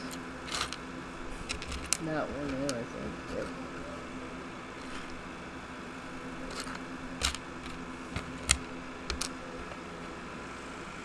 Okay, that stream is just having a dang time. X-Men meets Supermarines. You know, the X-Men met the Micronauts. I think the X-Men... The Micronauts were tiny little, like, robots. I have the comic book. Meets the Space Marines. That would be interesting, wouldn't it? I'm pretty sure the Space Marines would die. Depending on which X-Men they met. If they met Magneto, they'd be in problems.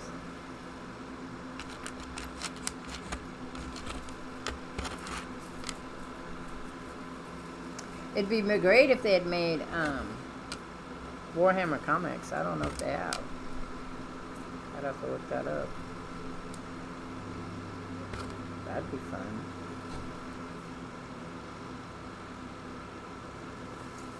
Let's see.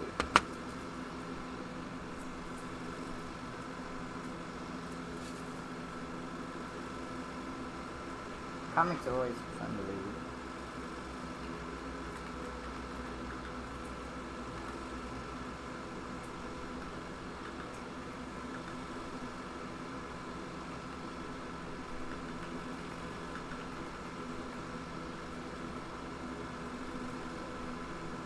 So,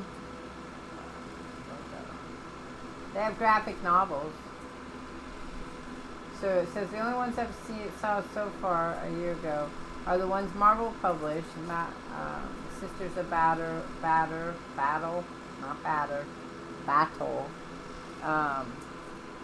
and they're out of print, so they're probably very pricey.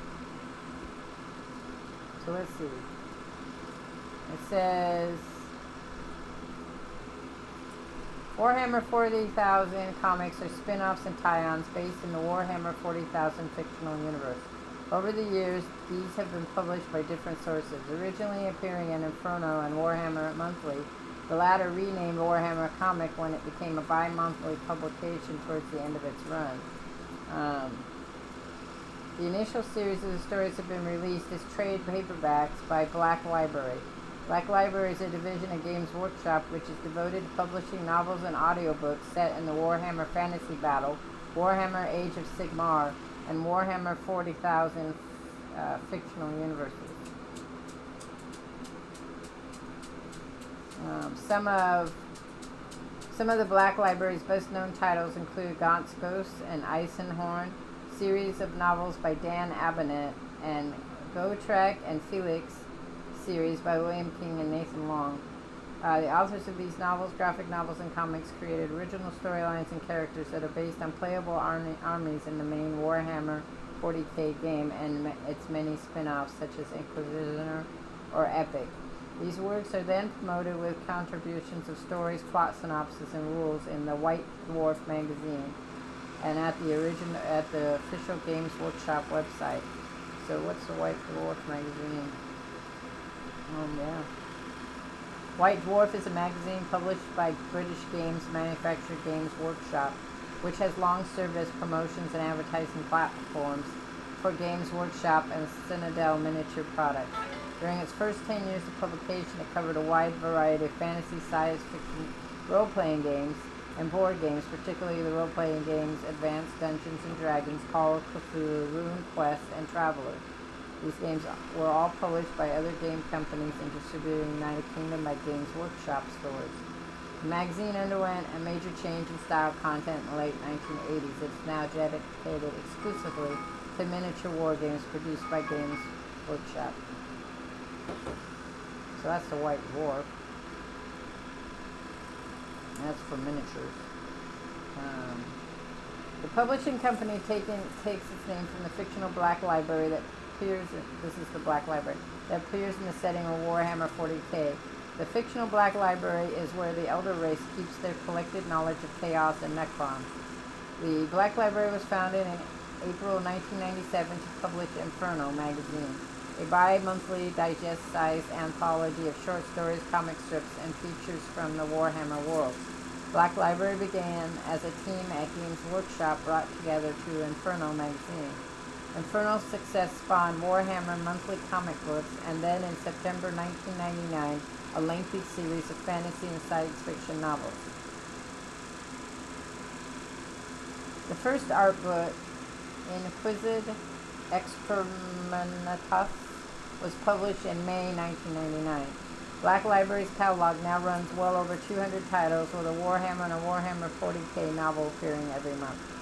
In October 2003, BL published and starred a sister imprint, Black Flame, which applied the same pulp styling to novels featuring New Line Cinema characters such as Freddy Krueger, Jason Voorhees, and 2000 AD Comics Judge Dredd, and others. In 2006, Black Flame produced a novel for the New Line Cinema feature film Snakes on Planes. In the summer of 2005, BL Publishing announced another fictional imprint, Solaris Books, which will publish the original sci-fi and fantasy. There you go. So they I'm gonna go get the mail. Let's go back to the other one. So, Black Library, who has also released original graphic novels, shorter prestige format comics. So, in 2006, Games Workshop licensed Boom Studios to publish comic books for the franchise, which they started releasing at the end of the year. In 2019, it was announced that Marvel had partnered with Games Workshop to produce Warhammer 40,000 comics. So, as part of the game, the works produced by Black Library detail the interactions of the Warhammer 40k armies: Chaos Space Marines, Demon Hunters, Dark Eldar,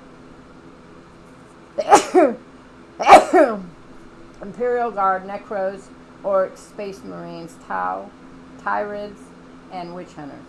They are collaborative efforts between the authors of Warhammer 40k game rules and the writers of the background. These works are extended to expand over storylines, characters, armies, organizations discussed in Codex. codexes.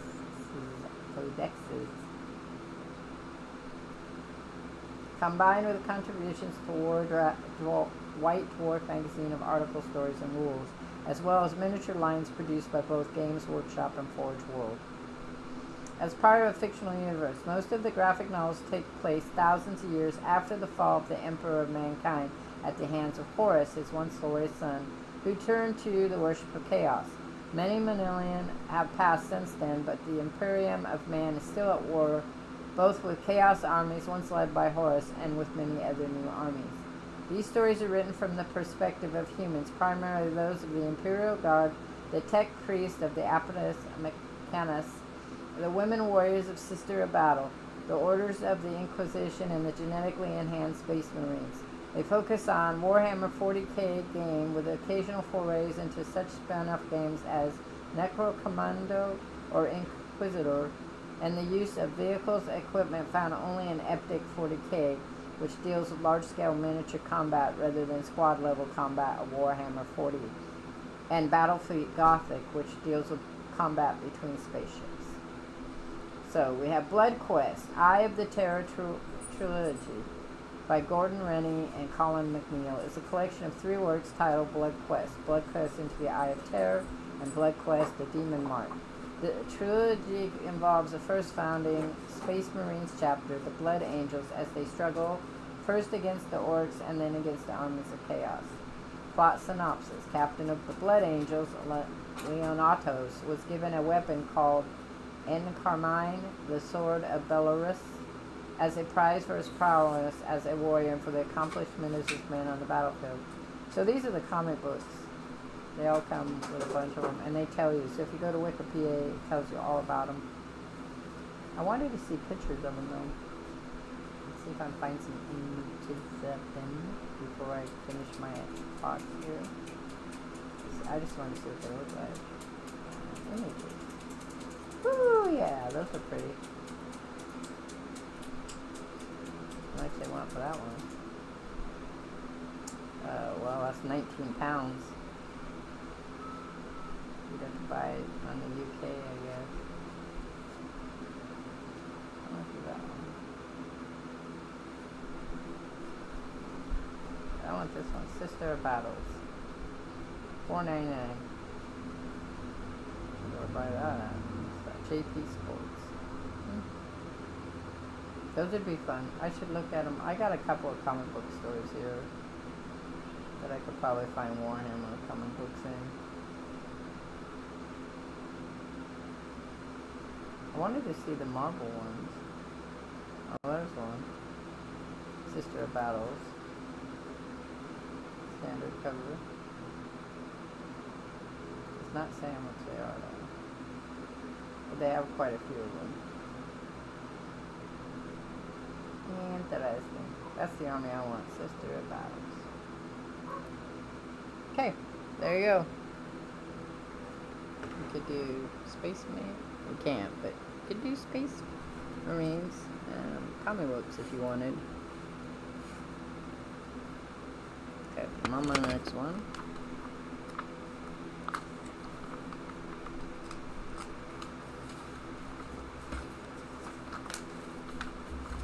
I think tonight I'm going to do some blueprints at the end of this.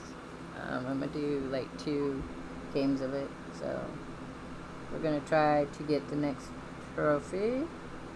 Well, actually I want to get those puzzles done, so that's what I was going to work on, is the puzzles. I don't remember what the other trophies are. I have to look at them. There's some I wouldn't be able to do. I don't think I could get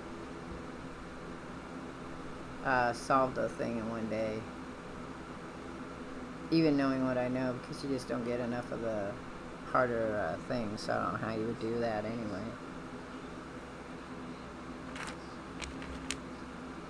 I didn't think I'm smart enough for it. It's not smart enough for it. Okay, we want to go this way, that way. Oh, I gotta do 2 of these, so we're gonna go put one here.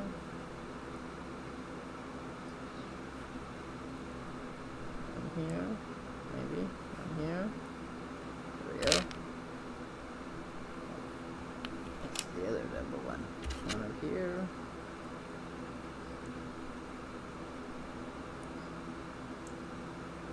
does not want to go in. Please go in. I need you to go in. That must pop the other one out. I really hate when this. Do that. Don't do that.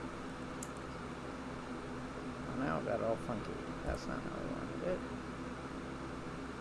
It has to be. I gotta do it upside down, which makes it more problematic. There we go. I got it. I got it. Guess what? I got it on there. So I'm pretty sure it goes this way though. No? It does not go that way. That seems weird. So it goes this way. Alright.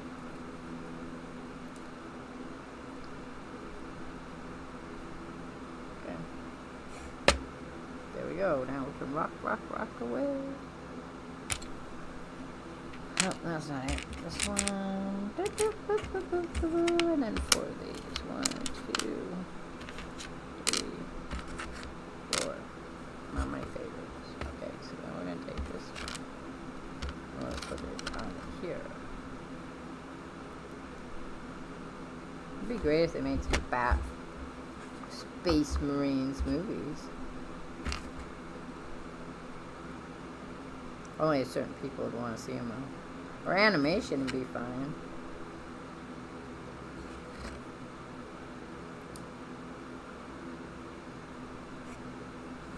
Where does that one go? This goes on this side. Like we're making a little round thing. Now I need. I got some of these here.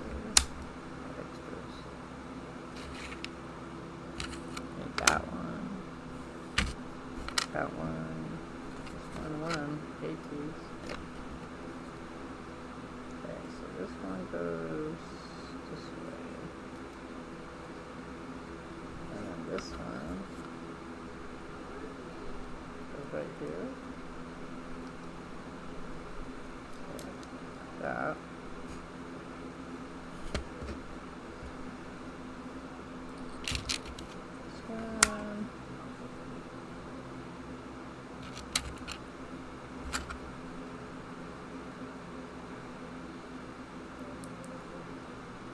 That one goes right there.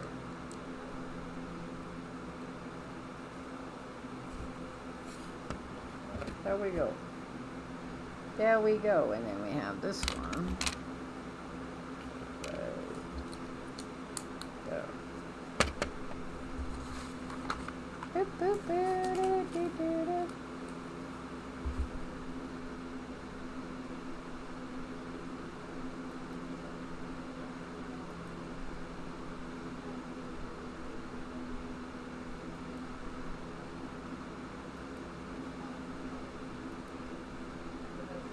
We'll be back in a little bit.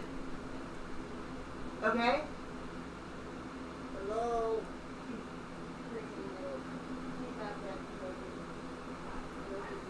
Well, it looks like it's okay. It keeps, so my stream keeps restarting itself, it looks like. Which I apologize for, but that's what it looks like. Oh look, we have ghost risks. For I'm pretty sure that you can't find those there.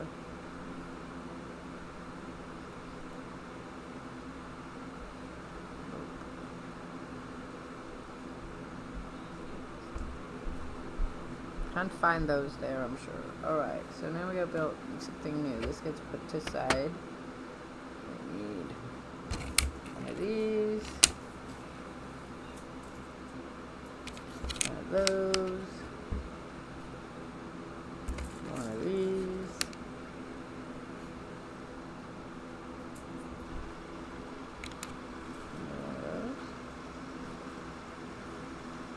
One of those. That looks like those.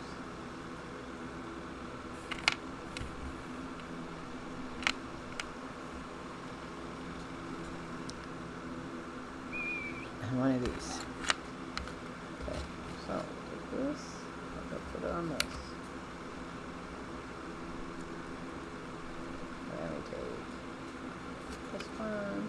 I need 2 of those.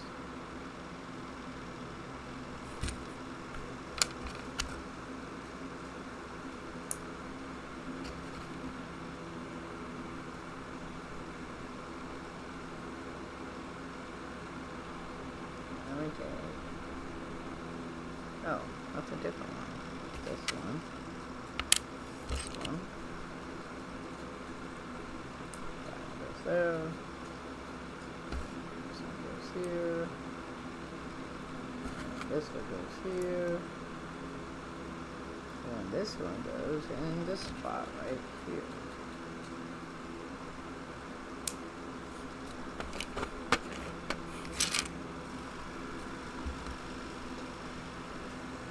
We have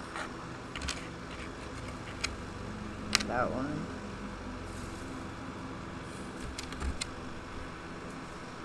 This one. This one.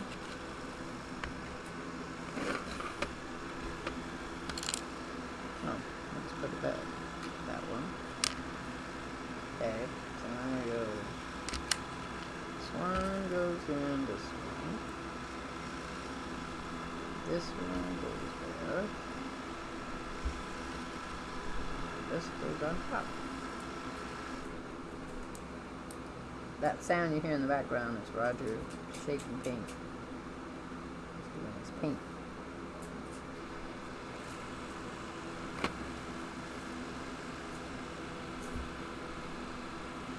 This side.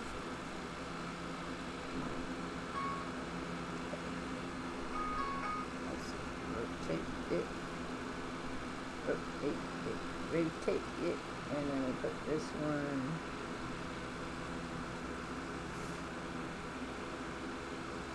It's very hard to see how that goes. Oh. So does it face like that? It's this way. No, it's like this way.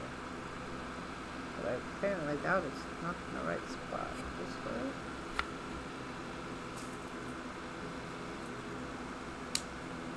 Okay.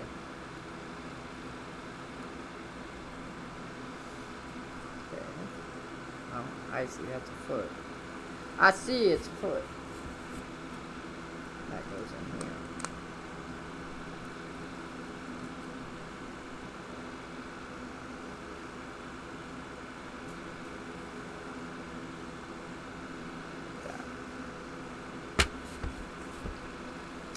Okay, I did it.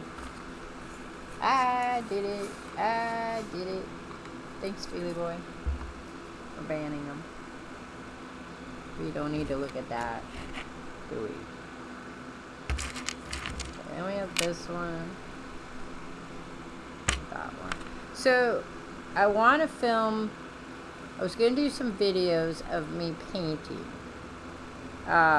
I can do it on my phone to Twitch, but it's in the phone, the smaller screen.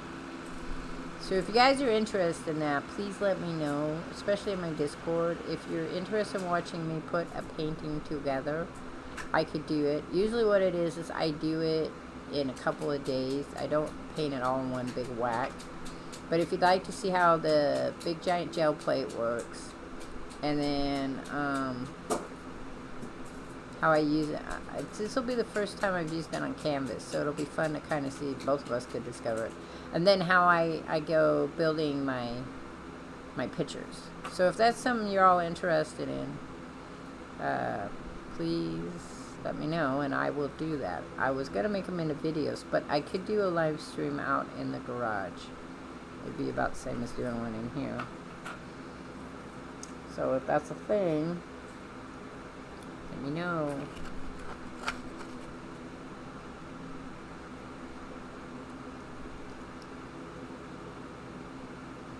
You know, not everybody has to say, yeah, that's what they want. Just 1 or 2 people tell me they're interested in all. And I will do it. Do it, do it. I just didn't know if people would be interested in watching it, because it is kind of a long, lengthy process.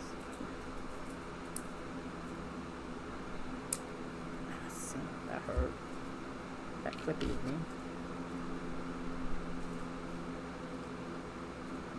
But all the type of paintings I do are easy for anybody to do. That's a wrong one. So, you know, if that's something you want to look at, watch, so you could do it.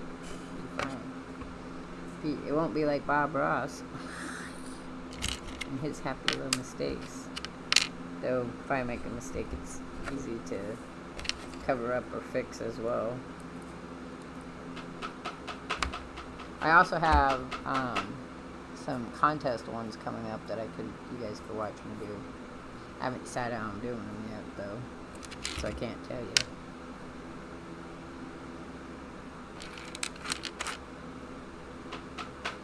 Yeah, I don't.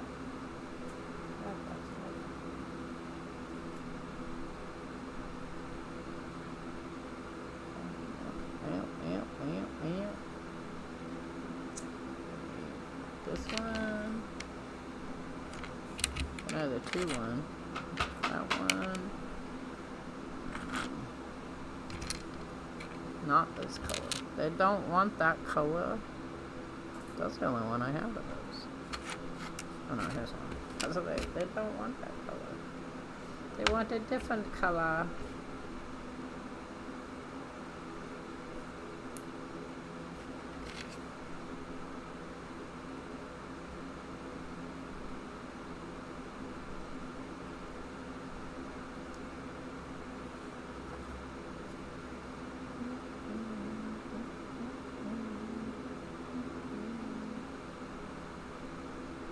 That's not right. I did that wrong.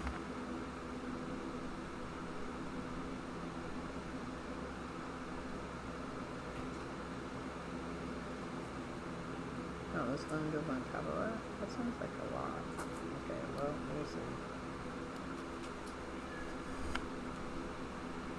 Not that way. I said not that way. It's this way.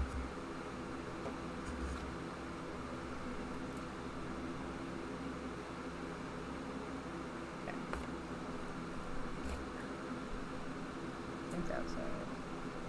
Yeah, looks crooked. Then we need, where's that? That goes on that. And then we need 2 of those.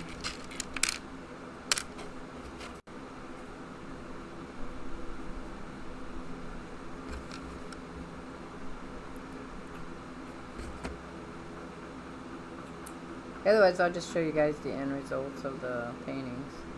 I'll only torture you with my journal making.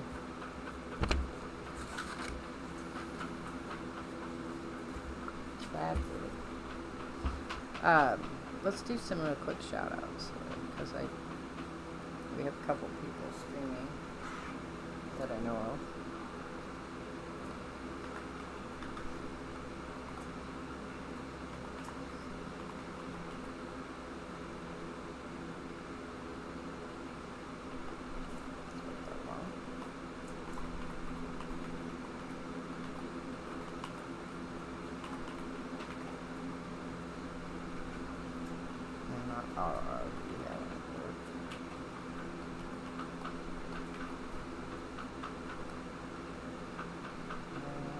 Roxy is another person you should go watch.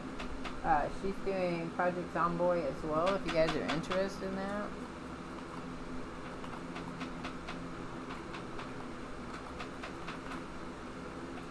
She could get she needs all the love she can get. And then, of course, one more dad.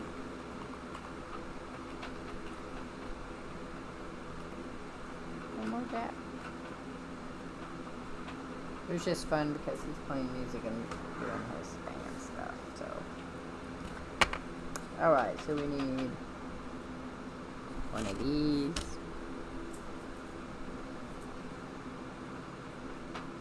Not that one. This one I'm thinking. Yep, that one. Yeah. Black hoofy ones.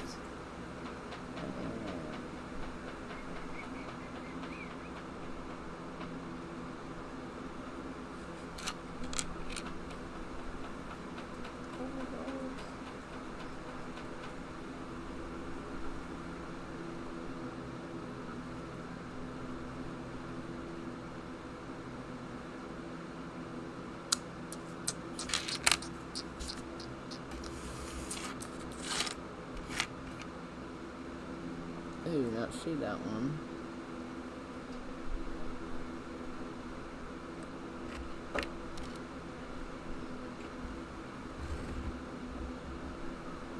Oh, there it is. I missed that.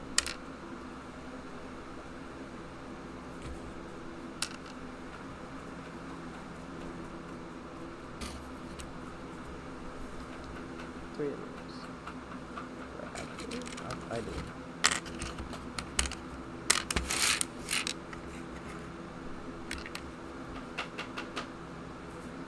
So I put this one in there. And put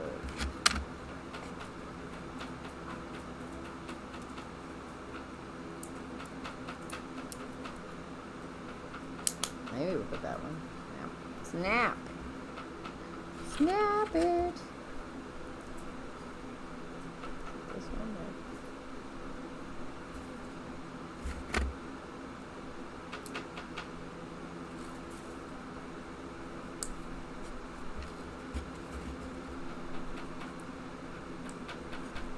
Wrong way. Probably shouldn't use my nails since they've been breaking off lately.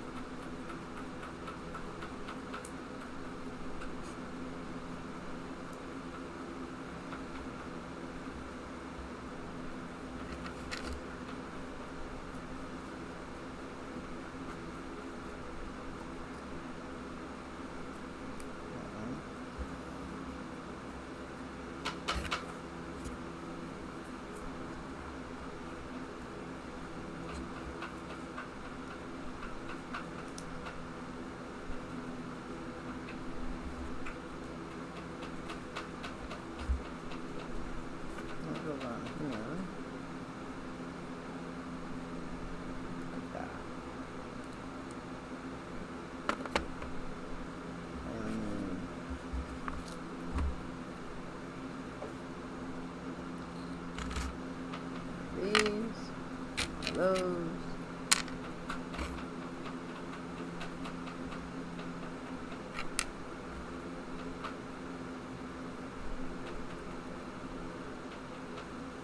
Careful, I did that wrong. Let's go first.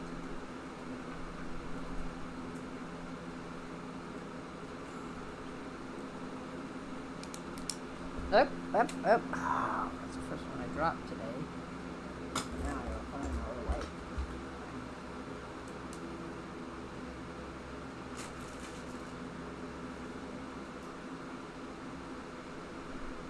I've been faster at catching them. Okay, so I'm supposed to put mine like this. It doesn't want to go in.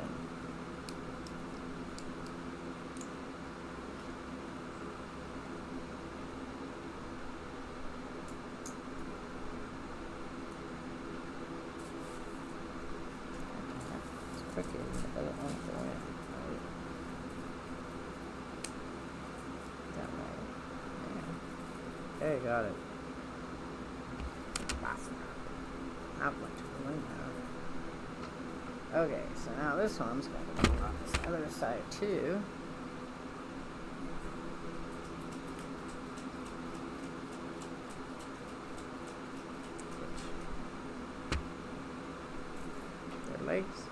Legs are a problem.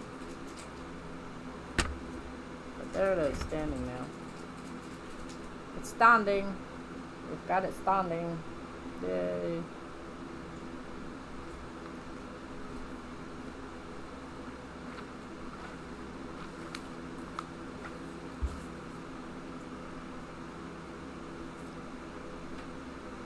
So I'm going to do the back leg again.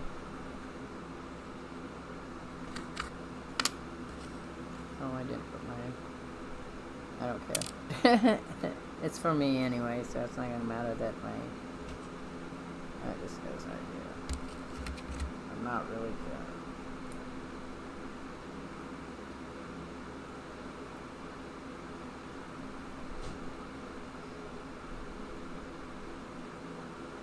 The more you press on it, the less it wants to sit well.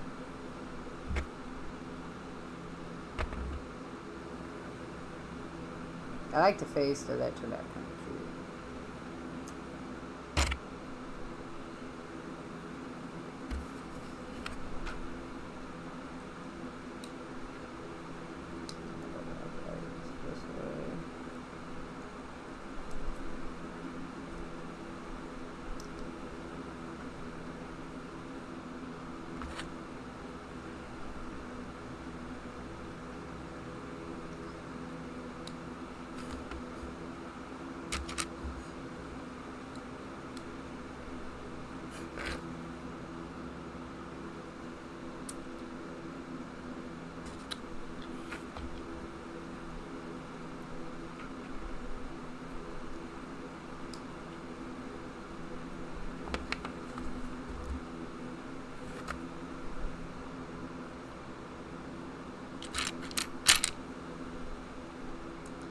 That one's gone.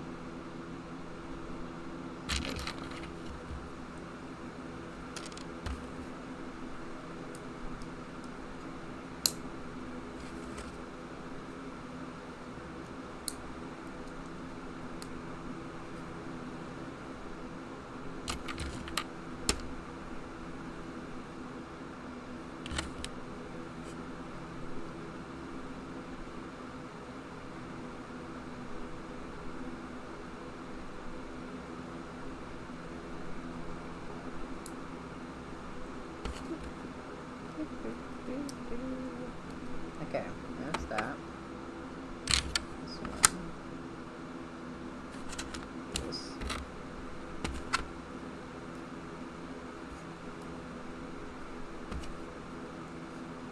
Oop, pinched nerve in my neck, in my side of my head. Does that sometimes.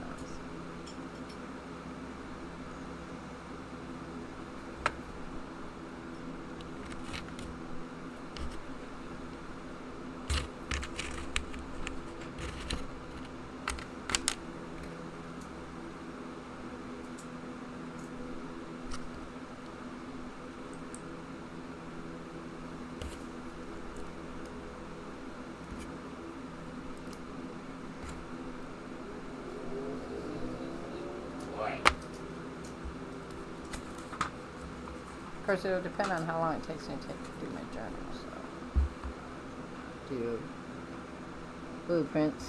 It's gonna take me.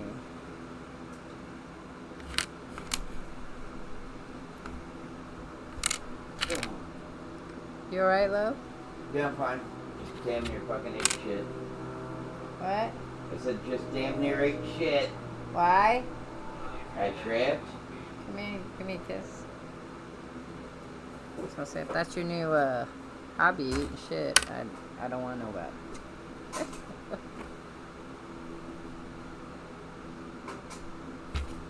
He's ignoring me now. It's alright. Just probably do it here. Okay, this one. That's there. Then I need this one. Goes here. This one goes here.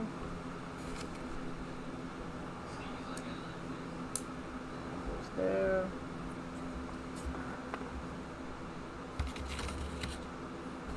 That one there.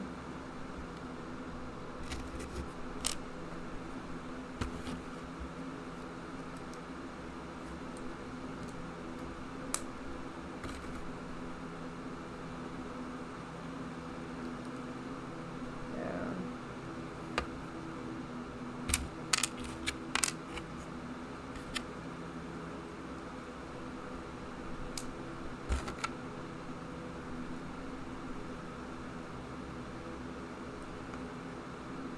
Okay. I need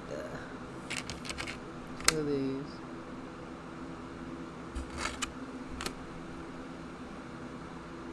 And this one.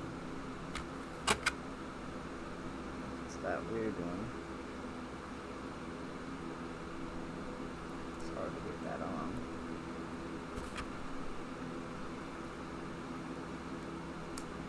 That's on. Goes on the bottom. Got it.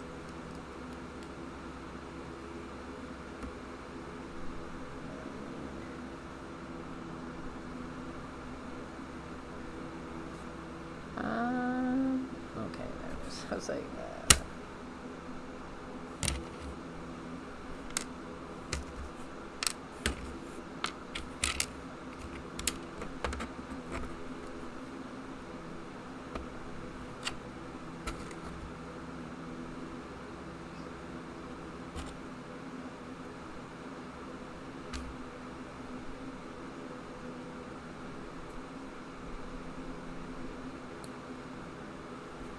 oh, that's right. All right. What's that? Ah, putting them on backwards.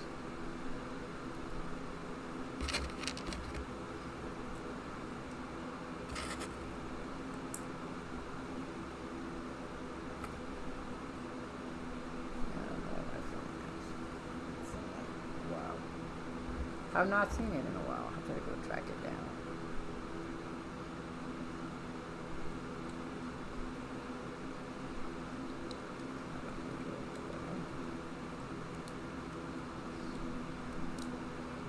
Oh, that wasn't all the way in.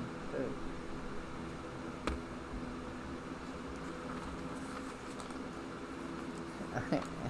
Did you go check out more Dab? I don't know what he's doing. He's just chatting, he says. Tell him I said hi, Sheely, if you could jump over there. Tell him I'm just doing my,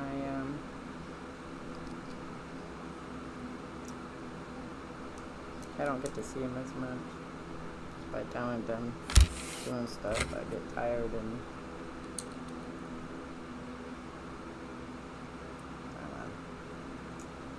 move on.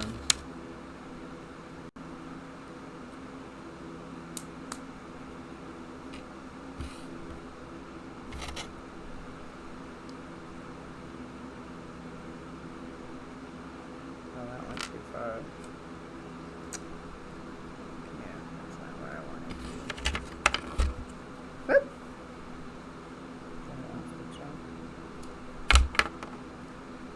Then it wants to jump. Jump away from me. Okay, now we got that one. And then our other one here.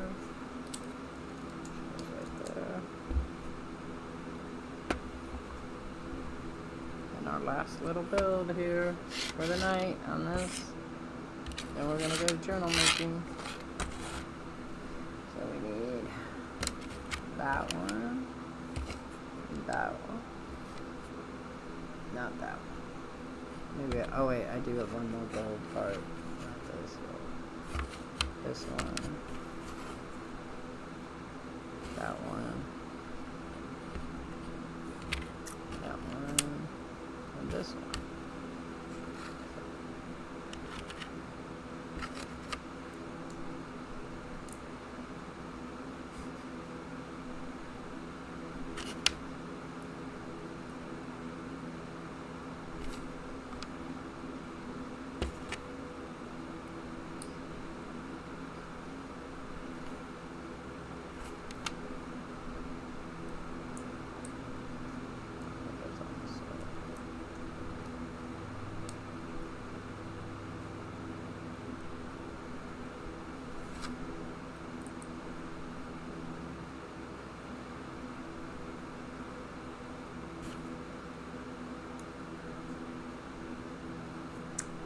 Screw that up again on it. Maybe not. Goes this way. Okay.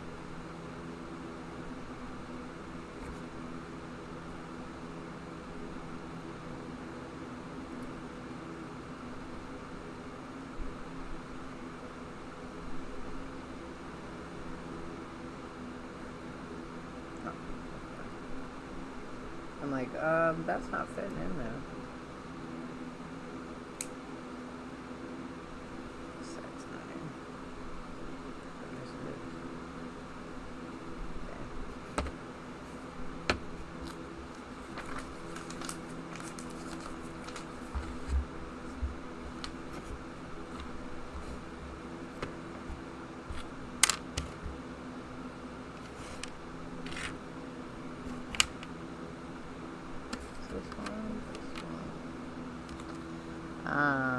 That one, and that one. We didn't have any extras on this one. Interestingly enough. It's usually we do, but not tonight.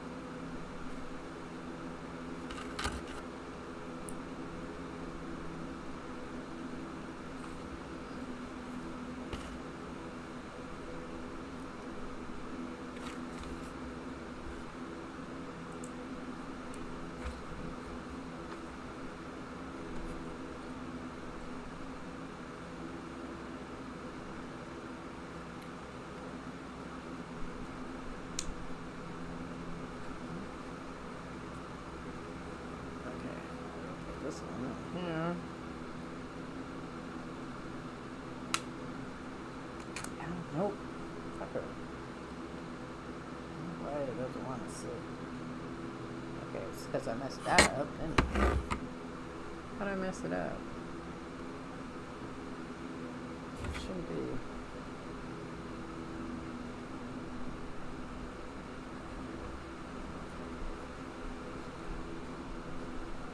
I did mess it up. That's one of them, right?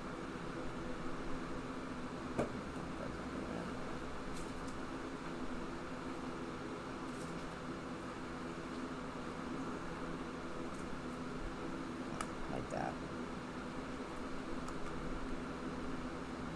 I did mess this front, but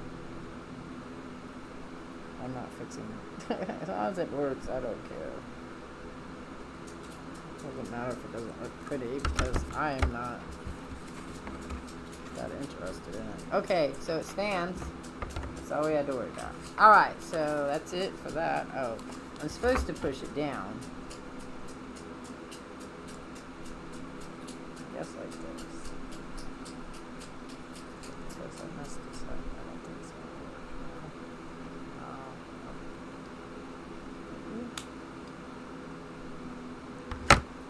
No, it won't. Okay, so I have to fix this side. I screwed this up. I put it on backwards, apparently.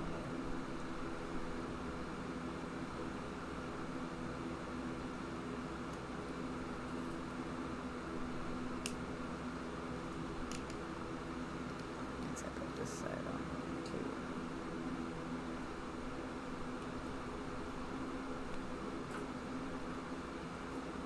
Yep, there you go. Hoping that's right.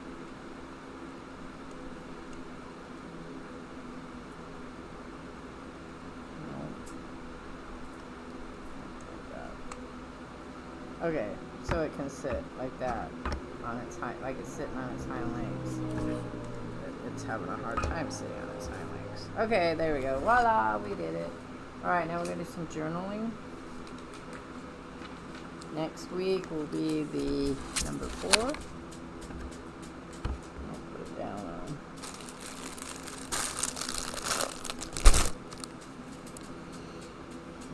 I don't know where I'm going to put that on my desk. Probably up there by my light. Probably the best place for it. The unicorn got put on the other side. Okay, let's see where we're at with our journaling now.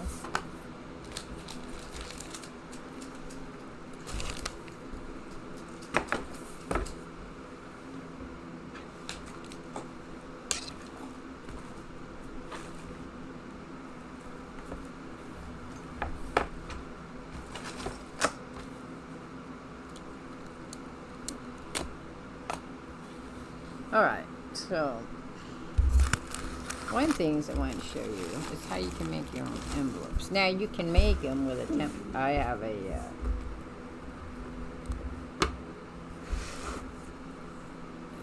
template, but you can make them without a template very easily. Okay, so this was the Wolverine side.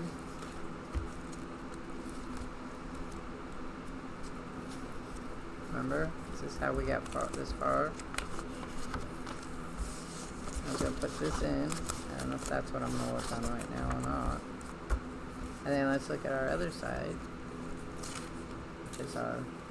which is the unicorn side. Unicorn and roses. I think I want to put something right here, but I don't know yet what. Probably maybe a rose. Maybe I'll color it. And it hasn't been cleaned up. We're just making pockets and stuff. So I want to put, I was coloring it, but I wanted to show you guys. So you can go to the thrift store. I'll show you a couple ways to do this. Envelopes are really good for journaling. You can go to a thrift store and buy envelopes. They sell cards and envelopes. You can use the cards, so it's not an issue if you get them. But I'm going to get some paper here and show you how this works. So if I want to use them as pockets, there's a couple ways you could do it. I could put a pocket here. I can fold this and put this here like this, which would allow me to also put another one under it and fold this over when I'm doing whatever I'm doing. Or I can do it this way. Fold it over, do it this way. But you just want to make sure you can close your book. That's all. So we're going to color these with some of my stuff I have. Got some stickers. I got this really pretty paper I want to use. Maybe, I don't think I'm going to use stickers yet. So I have these pretty papers here. Then I got some textural stuff that I really wanted to put on. So I think what we're going to do,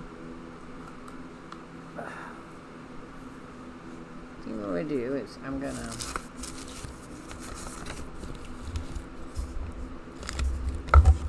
grab my sticky stuff here. Now, if you fold it like this, the plus of this is you can decorate both sides and still have the envelope part that you wanted. I can do it this way too and add more to it, which I might show you how to do that too. So I'm going to do this one first. Or you can just glue it directly down and not ever have it move. I'm not that kind of a person. I want it to move.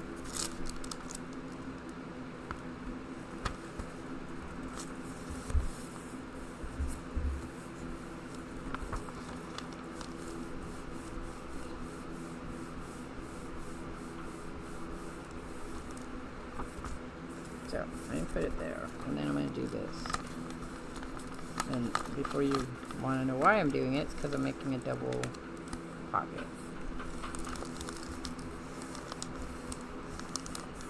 Which is also really easy to do.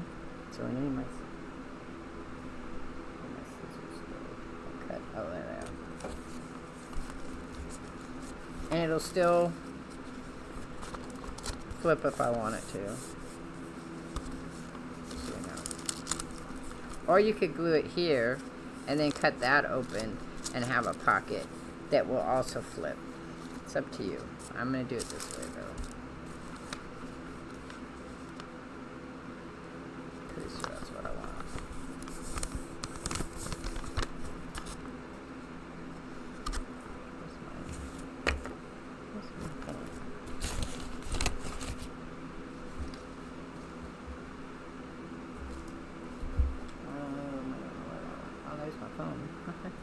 Okay, I'm not doing it. I'll just do it by hand.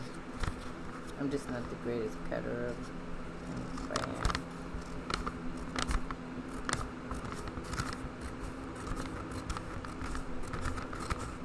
Journaling is about building space to put things in. And coloring and other stuff. Okay, so now I have that one. Okay.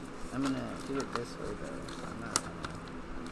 I could have also glued the sides here and make another pocket, but I'm gonna leave it like that, and I'm gonna do this.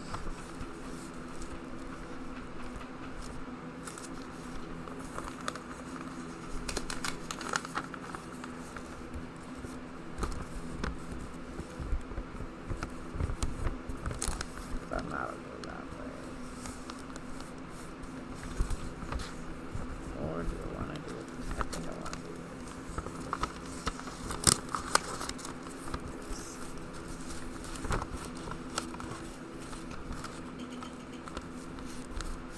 Yeah, let's do it that way. Then this will close. You know, I have this space, that space, and this space. So,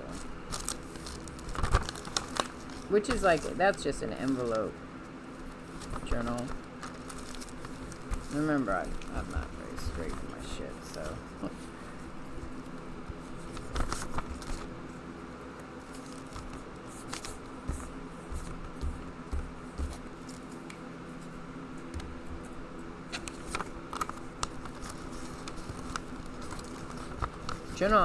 Envelope journals are very popular these days because they're so fun to make, and you can use them on all kinds of stuff.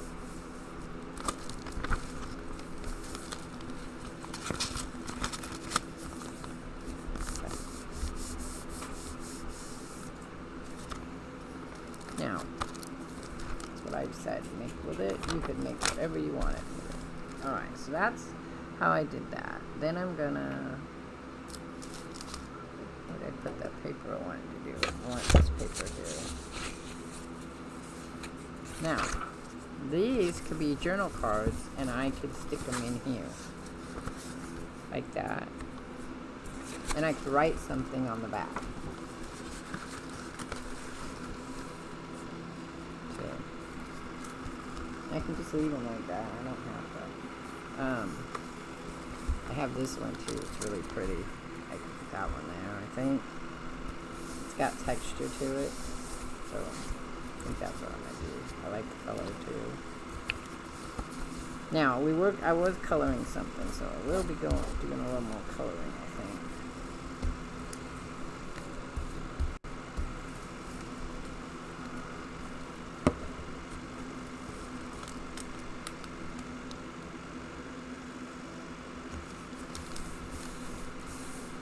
And we'll cook it. That's alright.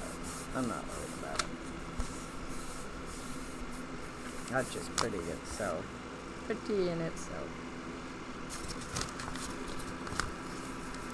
Now, you can keep building on your envelope here. At any point in time, you can just add more envelope so that you have a little journal or you have more pockets or whatever you want to do. But I was going to show you is how to make your own envelope. So, you can take a piece of paper and you will fold it like this. Then you will fold it like this.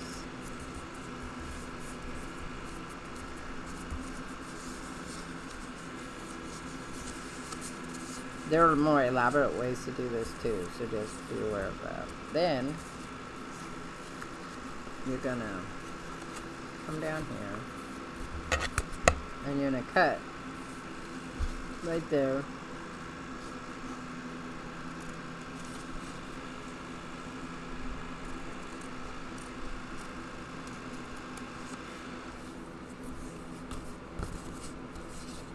You do this with any piece of paper, any size, any shape, as long as it's a square. And when I say shape, I mean like a rectangle will work. You could actually probably, I've done them with circles too. Okay, then you're going to cut this part right here. Okay, then you're going to do this. You're going to fold this over.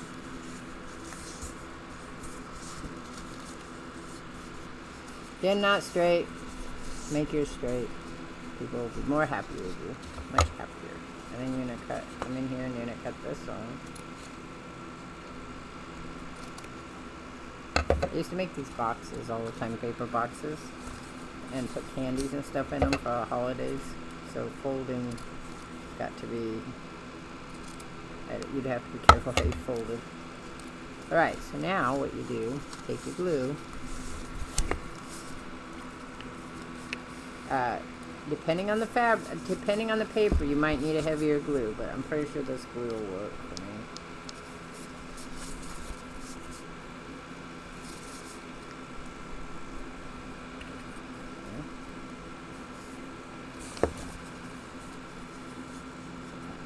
And then fold it over. I don't know why that one didn't get cut right.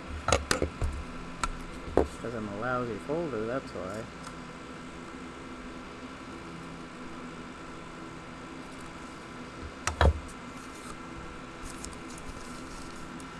Fold it over this way. And fold it over that way.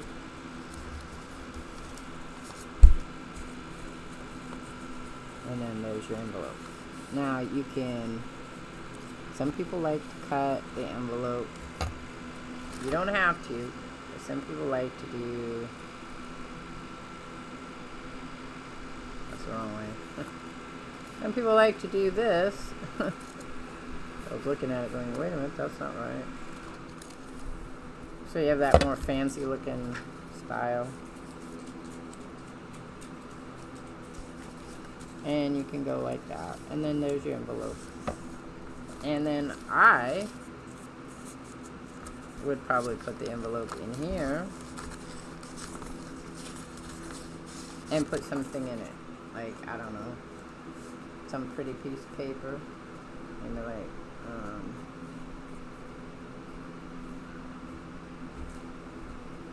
let's see. Like I like this paper here. I like the way it sounds and feels. So I might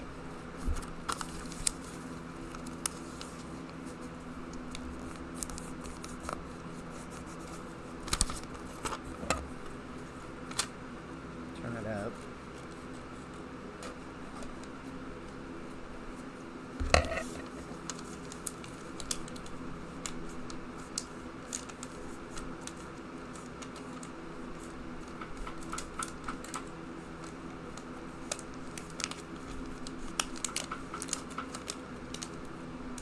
I know some other envelopes you can make too, but then I would take my envelope. Where'd it go?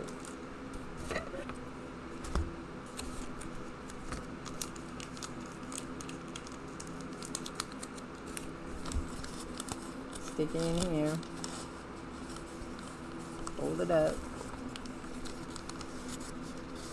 Stick it in there. See? Especially if you're making the journal for someone else, you could leave them little notes and stuff on there. Okay? Then, just being me, this could be a writing area for yourself, or you could color it with something else. I like to put as many things that I like in my journals. So, like, I have these little doody-dotty things. So like this here, I could put those in, put that on there and cuddle it. I could cuddle it, or I could put this one in. I'm not gonna cuddle it. I could put this in. See? It's all about my roses, man. All about my roses. On there. And then that's like a little secret area that has roses. Or I could write something about me and Roger in there. You know, our anniversary or something like that. I'm not coloring a lot of my stuff right now because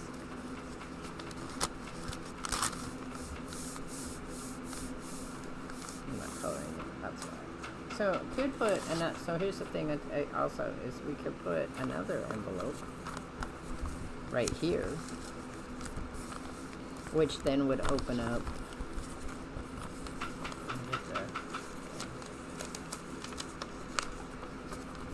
Which would open up like this. See, then I'd have more stuff in there, and it would close up this, and then it makes this thing. But I wanted to show you what you could buy. You could go to Michael's. You can buy them online, but you can buy envelope templates. Now the plus of the templates is that you can then make lots of, let's see, let me see if I can find some paper for us to play with. This one, okay, because I love this. Can't get away with the vellum. Vellum's so pretty. So I would pick out the size I want. Let's see. That looks like a good size. Because I told you I could put it on here. I would want to put it on this way though, and it would go that way. It would be smaller, but it'd be okay. So we're going to take this out. I still like that paper, so I'll probably use that at some point in time. Okay, let's compose this for a minute. It's coming out fussy. Stick that there. I'm going to put this in here for a minute. So you're going to come and do this. So you're going to take your, some paper makes better for this than other papers. This paper's just going to make it. Just going to make it. Okay, and then you're going to trace it. I usually try to use a color I know is going to go with the colors I already have. In case I don't cut it directly there.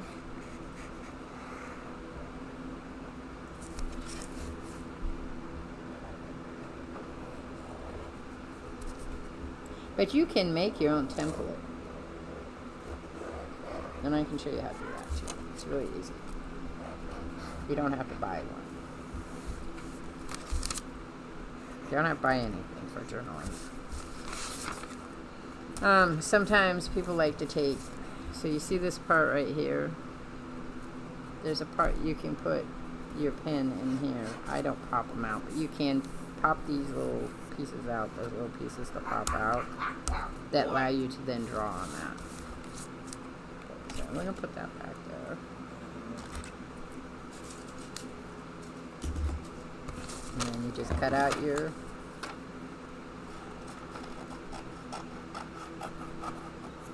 lines.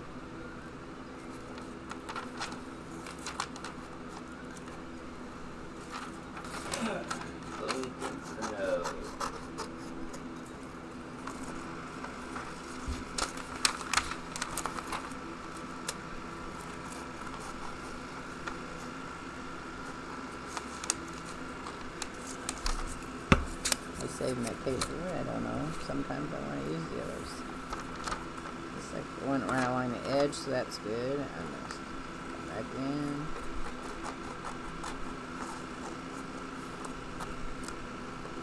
And I'm telling you, if you get really into this, you can make some elaborate stuff. There are people who make all kinds of neat stuff. I'll take that piece of paper off. Make beautiful journals. They're just so great. I share some of them in my Discord.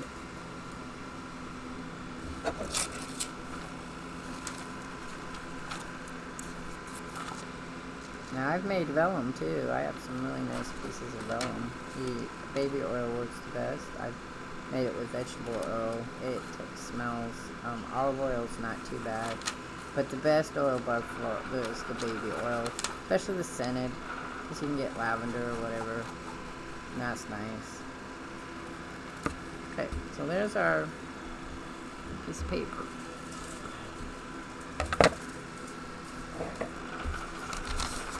Now we have to fold it. A ruler is really good for this, but I'm just going to wing it. Again, slow it down.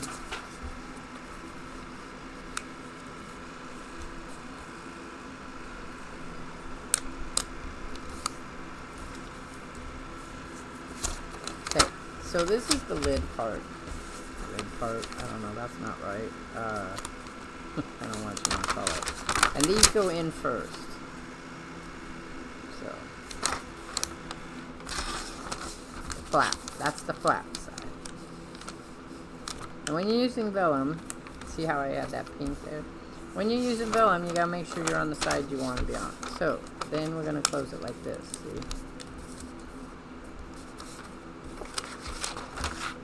Gotta be careful where you put your glue too, because it'll make it hard for you to close your. If you have glue on the side there. Now, sometimes vellum I have to use a heavier glue, but we'll see.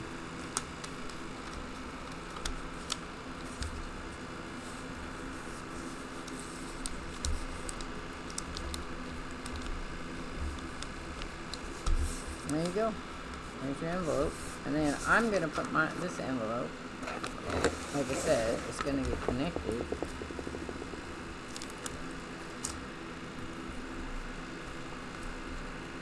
To this piece. I think I want it to go this way. Like that. And then when I open it, it'll open that way. So I'm gonna glue my lid, my flap down, flap, not lid, flap. And just so you know, if any time you want to make another pocket, you just glue only the edges down, and you'll have a pocket.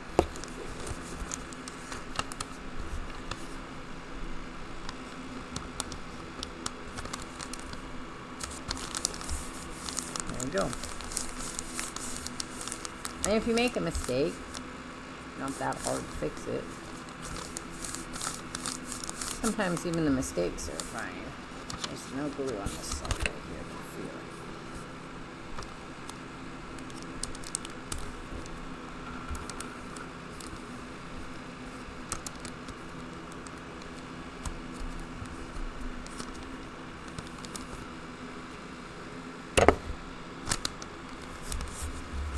And you just open it. Right? That way. And I can open it this way.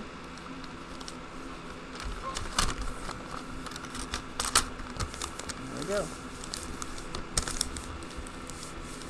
Then I can take other journal pieces can go in here too. See my envelopes I told you about, my pockets? I can put stuff in here. So you can make a journal. Let's see, we had one that I was working on. So there's this one. Remember, I'm painting it and coloring it. That's what we're going to work on again. I can take that and stick it in here.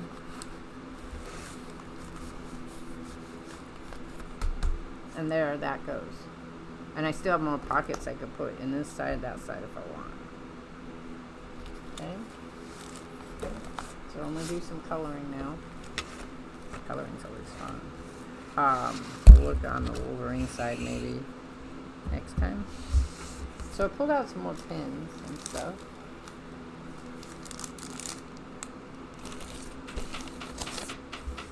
I'm going to go back to coloring this one. Maybe doing I like those. Oh, and I've got these are tactile stickers. I got some pretty ones that I could put on here as well if I wanted. I gotta do something like that though. I don't know what. Okay, so I was doing those other colors, remember? But I'm gonna pull out these ones. We're gonna do I like these. These are a gel as well. I was using them to paint on my paintings the other night.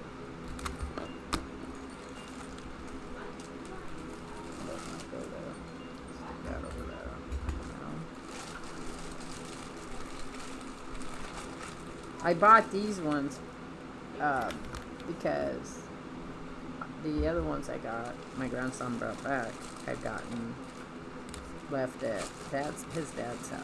So. Okay.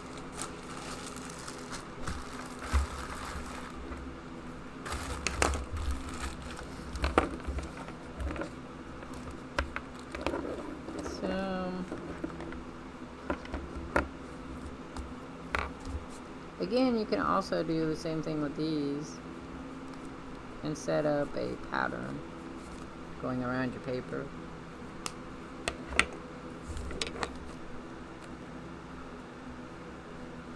These are really smooth. You can also use paper to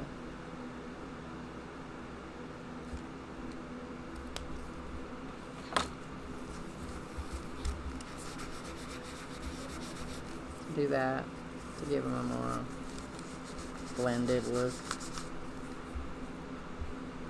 I watched this lady on YouTube who does pastels, oil pastels, and I thought oil pastels would be fun to play with too. I think I have some someplace. I've just never used them. They come in kits when you buy kits.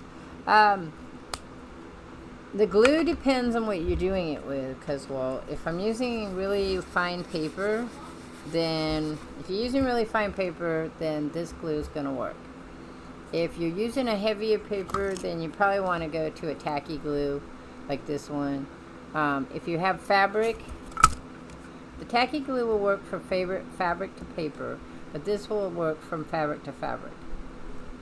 It also will, if I remember right, do some other things. Let me get my... I just don't like... It tends to get really tacky. So you can... This bonds fabric, lace, glass, leather, wood, and trims.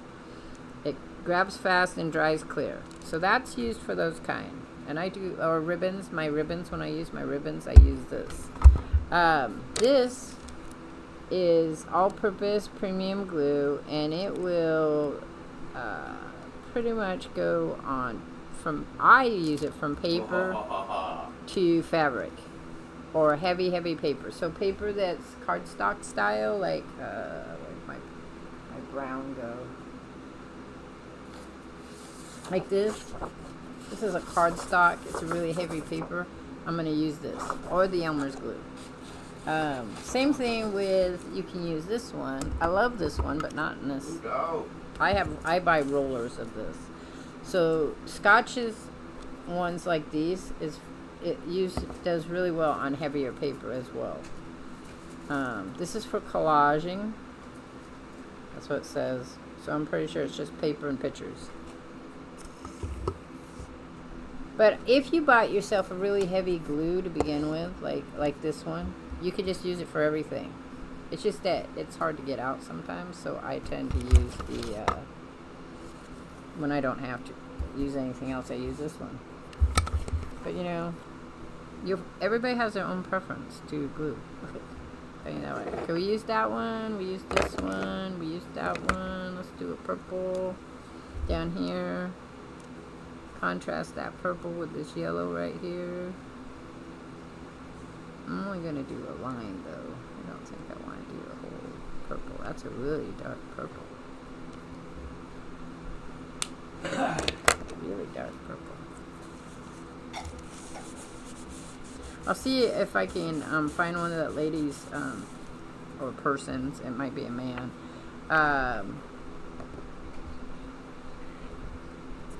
oil ones. They're really pretty.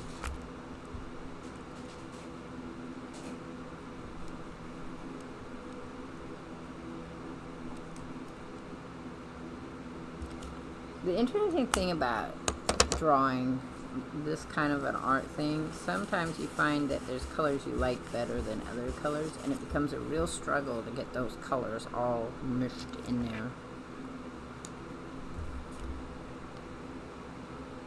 Because you're like, I like this one, I want this one more than that one.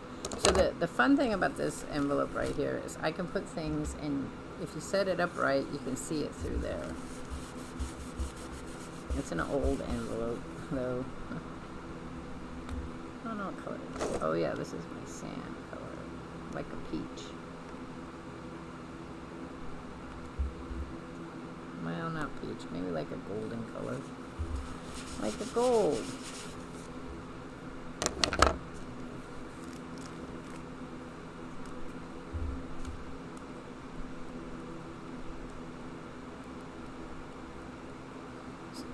This style too is real fun with a monochromic, where you go from light to dark of the same color. That's fun too.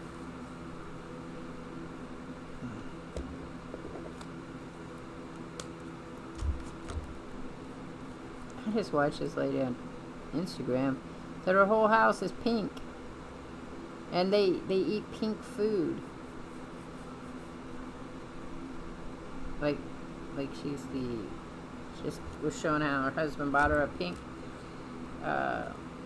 sink for their anniversary, but I'm thinking it was used, and parts of it doesn't work very well. So she was like, it's fine.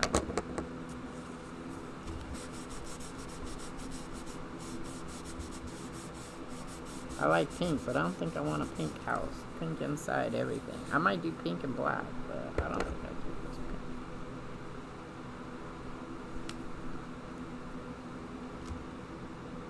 I'm only working on one side right now. Okay. I was thinking about looking at that. I'd really like to do some metallic. Let's see if I have some metallic.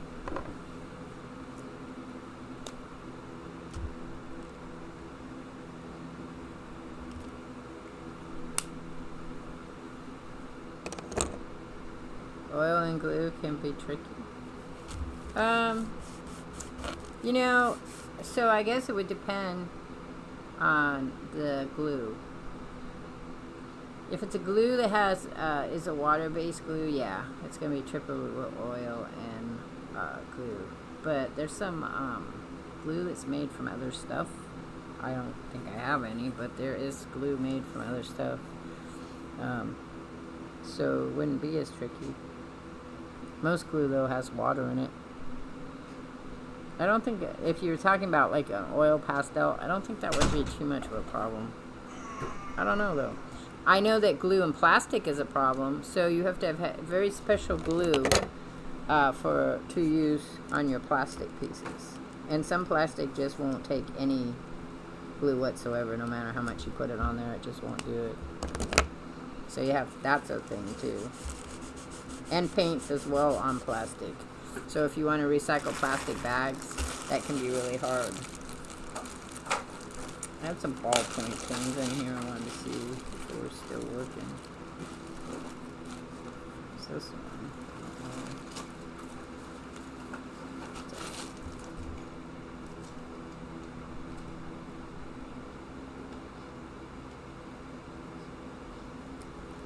It won't color on the color very well, but it will color.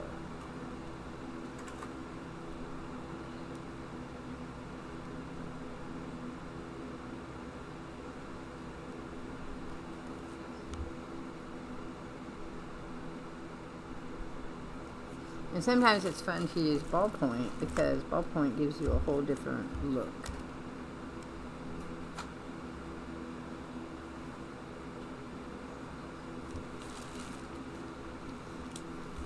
Hi, honey. Oh, that looks good. I was just checking to see. These are my outline pens, and I didn't know if they were still good. And they are. So I was going through them.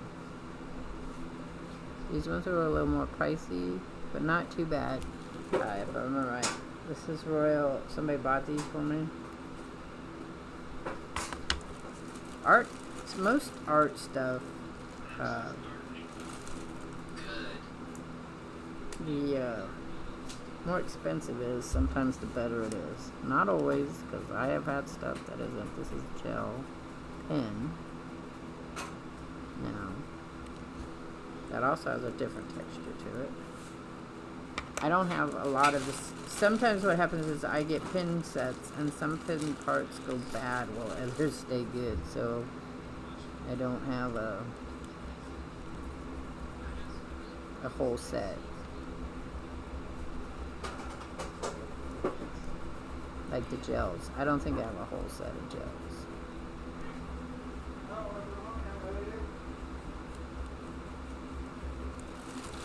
So there's that one.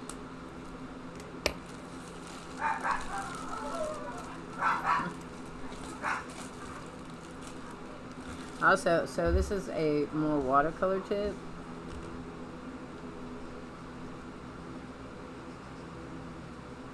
Still felt pen style, but it has more of a fine tip.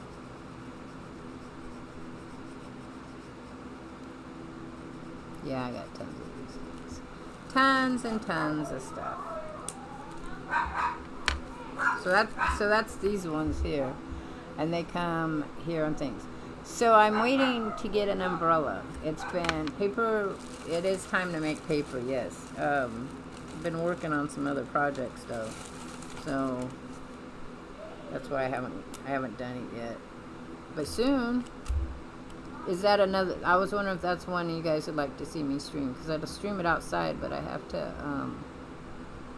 have a covering.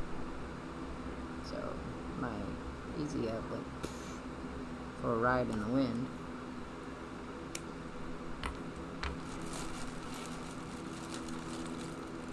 So these art pieces right here are really, really. Well, I can share some really great videos on how to make paper. But anyway, these type of art pieces are really good for making spells. Because there's a lot of color spells you can do with this. That gel did not like that area right there. There you go.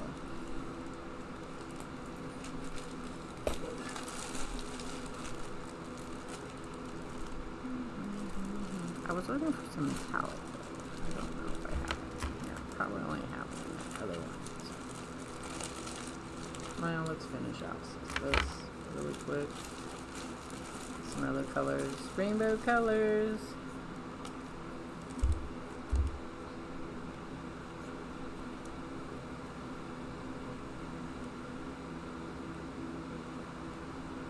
I have watercolor pens. Those are fun. Those are fun. Fun. I like to color like this instead of coloring in coloring books and stuff, because coloring books tend to make me stressful. And if you ask why, it's because once you color it, that's it. But this, it doesn't matter if I color it one way or another. I can make another one. It'll be different, of course, but if I had an idea for a different way of doing the color, I don't know. It doesn't stress me out as much as coloring a picture and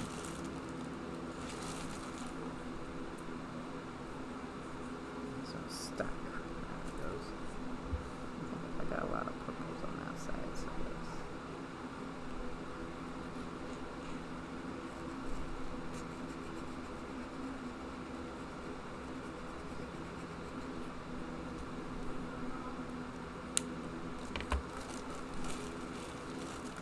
alright. We'll be doing some more of this coloring.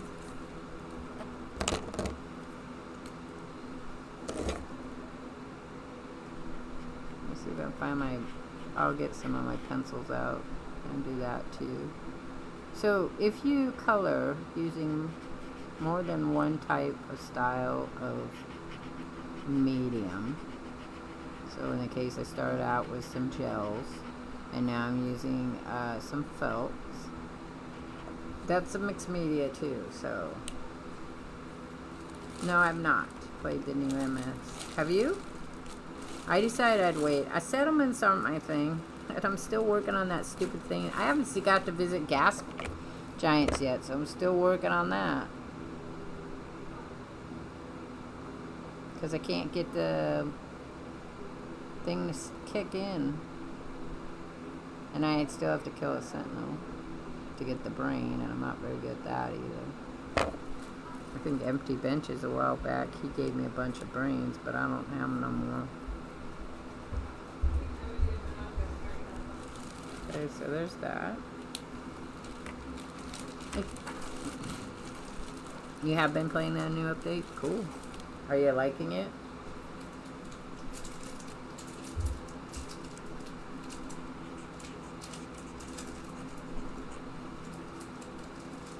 I'll play it the first part of the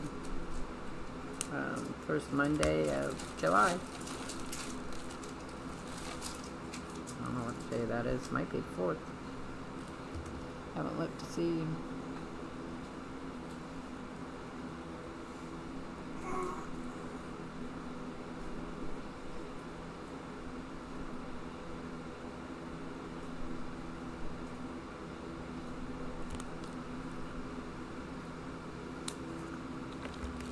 You should irritate my art teachers, because this was my favorite way of doing abstract coloring. Because I liked all the colors. I'd only do colors that, like, they'd say to me, oh, well, you have to do a monochromatic color or something. Then I would do it. But otherwise, if I wasn't told I had to, rainbow, just doing them all and picking spots randomly was more fun than planning them out. You could give me one? I don't know if that works though. Do you know what I'm talking about? It's I have it written down in the Discord thing. There's a certain mission I have to do, and then I have it in my creative. Do you get the little blue guy, the blue sentinel?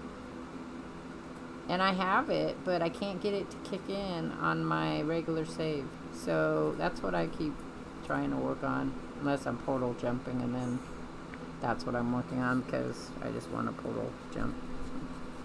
Want to explore. And that's probably the problem I had with No Man's Sky, is all of a sudden it got a point where I just couldn't do it. I don't dislike the game, but I played less of it because I couldn't do some of the missions.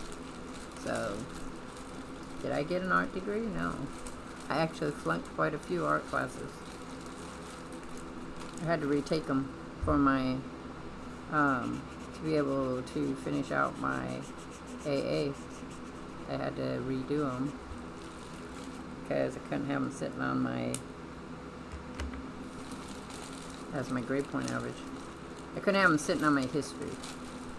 So the ones I did pass were more like, well, I didn't pass my sculpturing class. Had a real tough time in sculpture. The teacher's extra credit also tend to be on the side of sexual, or make him dinner, or, you know, do such things, and I wasn't overly attractive person, so it was a little harder to get my extra credit. And I think he would give me extra credit if I came and cleaned his house, and I hated cleaning houses, so I told him, no, I don't think so. I do that as a job. I don't want to do it for my extra credit. So he flunked me. I reported him, and they gave me a D for the class, so I didn't have to take that one over. I'm going to call you. I know, I couldn't find my phone. What'd you call me about? Oh, I was just calling to let you know I was on my way home.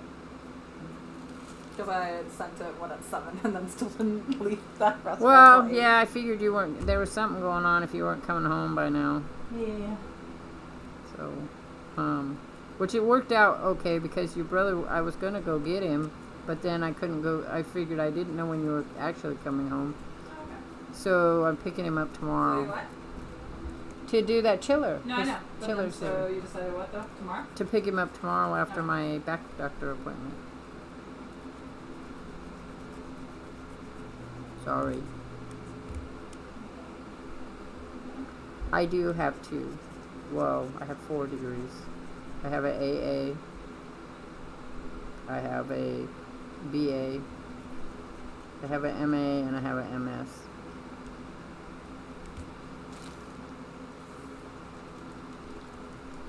And none of them are in art.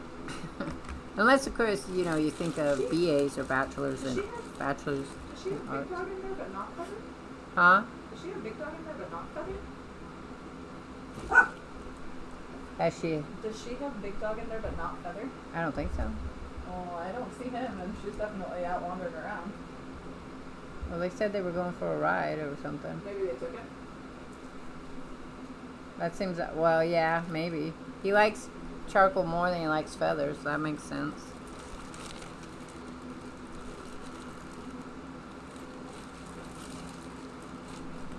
She can't find Big Dog. So she's one with my sister took him for a walk. Or a ride. But the thing is the little dog Feather is the one that's more attached to my sister. Big Dog just loves everybody. Eddie's his boy, but anybody that's willing to take him for a walk is his friend. Or No, feed he got him. left in her room. Oh, well, there you go. He's probably happy to see you then. I don't know how warm it was in there. Yeah, and as it is now, the financial aid department is all monkey muck. So I've been reading that they may require, they will no longer do income-driven. So the thing is I did a lot of financial aid to go to school because I didn't make enough money to pay for my schooling. With the idea that it was going to help me get more money. Which it would have if I hadn't gotten sick. And then, because I got sick and I became disabled, I'm supposed to have a forgiveness. But now they're saying that's probably not going to be going through, so I'll probably die with that debt forever. And now they're going to start charging people for more. This one's interesting. I don't know quite what this color is because it keeps dragging the other colors in with it. It's weird because it looks like it's a pink, but when I put it on the paper, it does not look pink at all. So it's like a yellow orange maybe, like a warm. So these are good for if I was to draw like human beings, I could use these pens and go back over and shade into them. if I wanted to.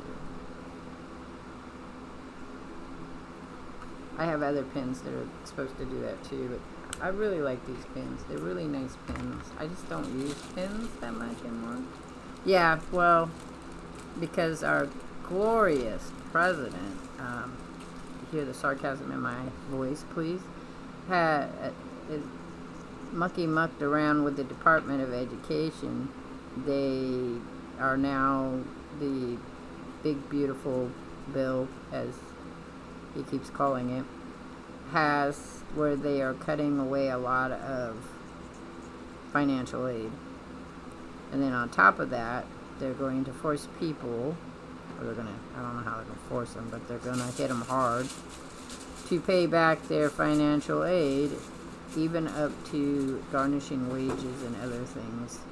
But mostly just hitting with a bigger amount of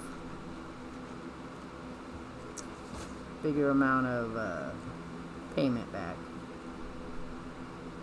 Here's the thing, I pay taxes. I have no problem having my tax money go towards somebody going to school. I think people should have that same, but I'm socialist, so that makes sense. I don't have a problem at all if they said, well, you know, we're going to give you a 1% tax hike so that other people can go to school. I'd be like, sure, because that's what taxes are supposed to do. You're not supposed to, it's supposed to help our people do better. I think people forget that, but you know, it's just the way it is sometimes. I don't have a problem talking politics, guys. I don't have a problem talking about anything, really. You thought it was not missing. Oh no, they're messing with that stuff because it's in the big beautiful plan. That was one of their cuts they were talking about. Because, you know, somebody has to pay for that parade that's coming up this weekend. And I'm telling you, you can go anywhere and it's like in the millions for it. Millions of dollars. Millions and millions and millions of dollars. Way more than the Army said they were going to spend originally. Because they'd been planning their military thing for a while, but they weren't going to have a parade. And then the parade came up because they didn't want to have a parade. But in his big, beautiful plan, and the Senate's been setting it up too, financial aid's taken a ouchie.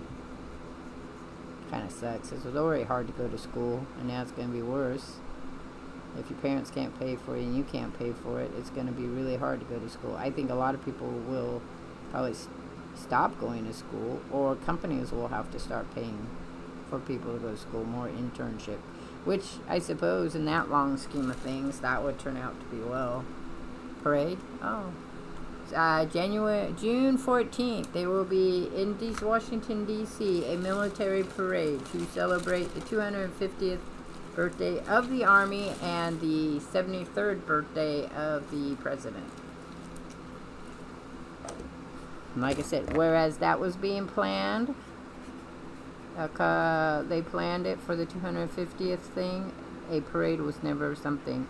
And they've been shipping military vehicles to Washington, D.C., and they have been building fences and scaffolding and all kinds of stuff that's costing the government money. So, I watch a guy called Jolly Ginger over on Instagram. He tends to share a lot of stuff. He's not for everybody's cup of tea, because if you don't believe that the government is changing, he talks a lot about that. He is a veteran of the Iraqi and Afghanistan war, combat vet. But, yeah. So I watch him, and they've been showing him, and then I watch another person called Under the Desk News, and so they're pretty good for getting information if you need to know what's going on in the world and don't quite know what's going on in the world. But yeah, I could read it to you. Let's see. Let's look that up real quick, and then I'll probably keep following. Why spend on that stuff? Well, because he's always wanted a parade, as what he's been telling people.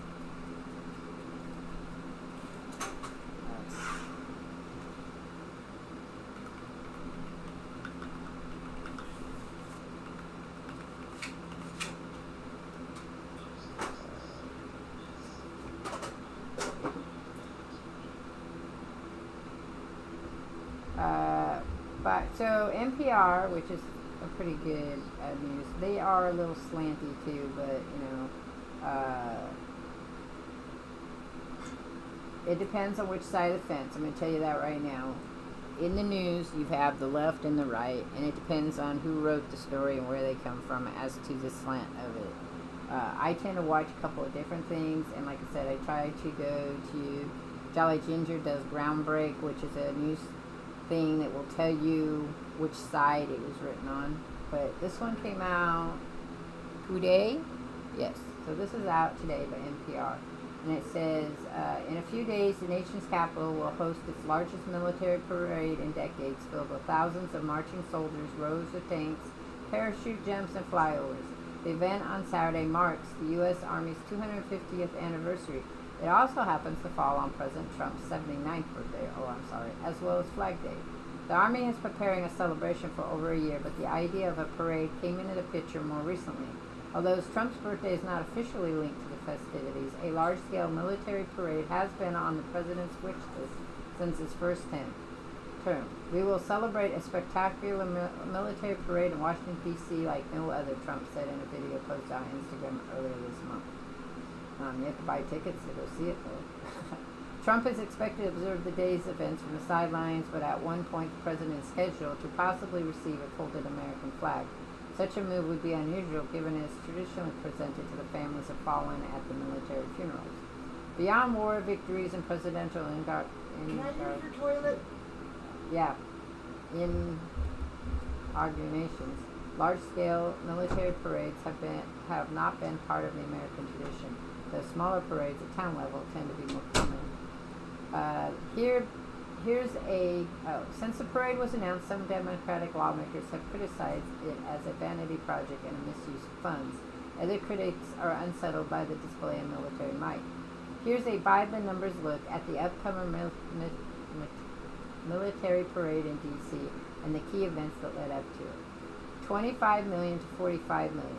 The massive military parade and festivities are expected to cost between $25 million and $45 million, according to Army spokesperson Heather J. Hagen.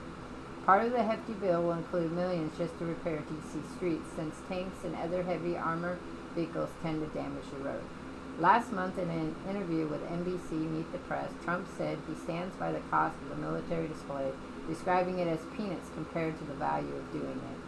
We have the greatest missiles in the world. We have the greatest submarines in the world. We have the greatest army tanks in the world. We have the greatest weapons in the world, and we're going to celebrate, he added. More than 6,000 soldiers from every Army division are expected to participate in the parade. It will also showcase members of the National Guard, the Army Reserve, the Special Operations Command, West Point, and Reserve Officers Training Corps. We'll not have the National Guard from California, though, because they're down in L.A. That's my little thing. That wasn't them. It's a lot of money to spend on party, I agree.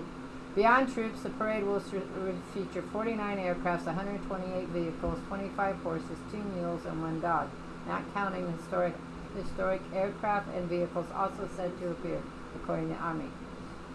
The canine, a blue heeler named Doc Holliday, who has frequent military parades and celebrations, comes from the 1st Cavalry Division, Horse Cavalry Department at Fort Carabatos, Texas.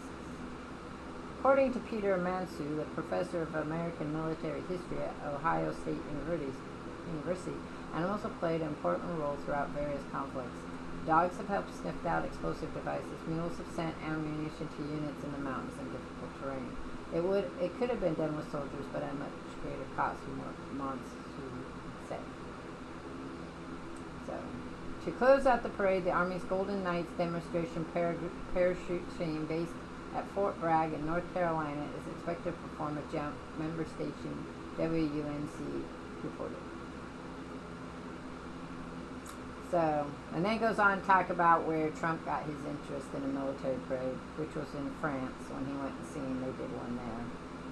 And in 2018, he tried to get one. He first vied for a large-scale military parade in 2018 in honor of Veterans Day.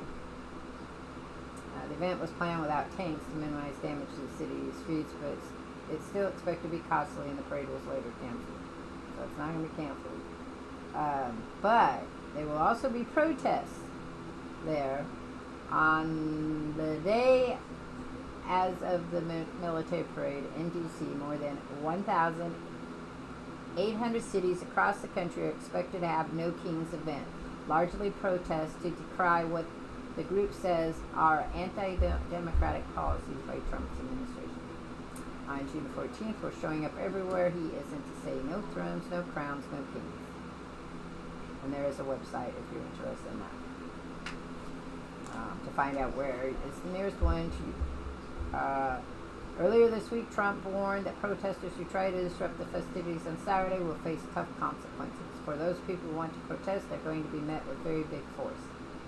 He told reporters from the Oval Office. I haven't even heard about a protest, but you know, these people that hate our country, this is people that hate our country, but they will be met with a very heavy force, which is not okay because you're allowed to protest anything as long as you do it.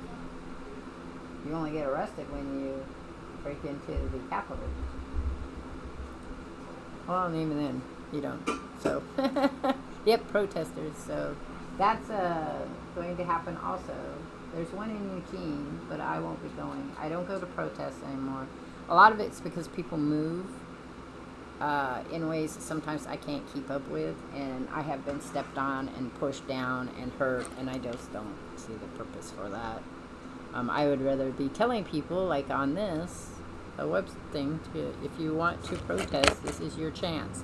They have determined that if 10 million people show up to protest, that will be enough to get attention of everyone. I'm going to tell you what I believe. I believe that the government doesn't care what we think. That's what I think now. I don't think that public opinion is going to sway anybody at this point in time. If it had been, he'd have been impeached a long time ago, and that would have been the end of it. But somewhere out there, well, we know the Republicans just wanted what's happening now. They wanted it. They want the big, beautiful bill. They're very happy about it. They don't care if it hurts a lot of people. You know. And the thing is I wouldn't have such a problem with the parade, except for, no, they're not protesting the army. They're protesting no kings. They don't want Trump. Trump's, thing is that he acts like he wants to become the king of the United States, and people want him to know that that's not allowed because he keeps doing things that indicate that a dictatorship and or a king style. I wouldn't have a problem with a military parade. I think parades are awesome, especially when they have music and other things in them. My only issue would be is that in the process, they have this big, beautiful plan that's coming through that they're cutting Medi-Cal, food stamps, SNAP, Medicaid, and now financial aid stuff. So instead of having this, like one of the representatives in the House who's also a veteran, she said, why not celebrate the 250th birthday of the Army by giving out scholarships to 250 children who might want to be in the military or work in the government or do something like that. That would be awesome. But people in power don't seem to have any type of thought pattern for those kind of things. And it's sad because a lot of people are going to be affected by this. But I'm sure he's banking on that whole raise the ceiling. Well, it went through the House already. It's now working its way through the Senate. So, and Trump is going to sign it because it's his bill. He built it, as long as it follows what he wants. So, it's a sad thing. It is. But the world's about changing. So, no. And, it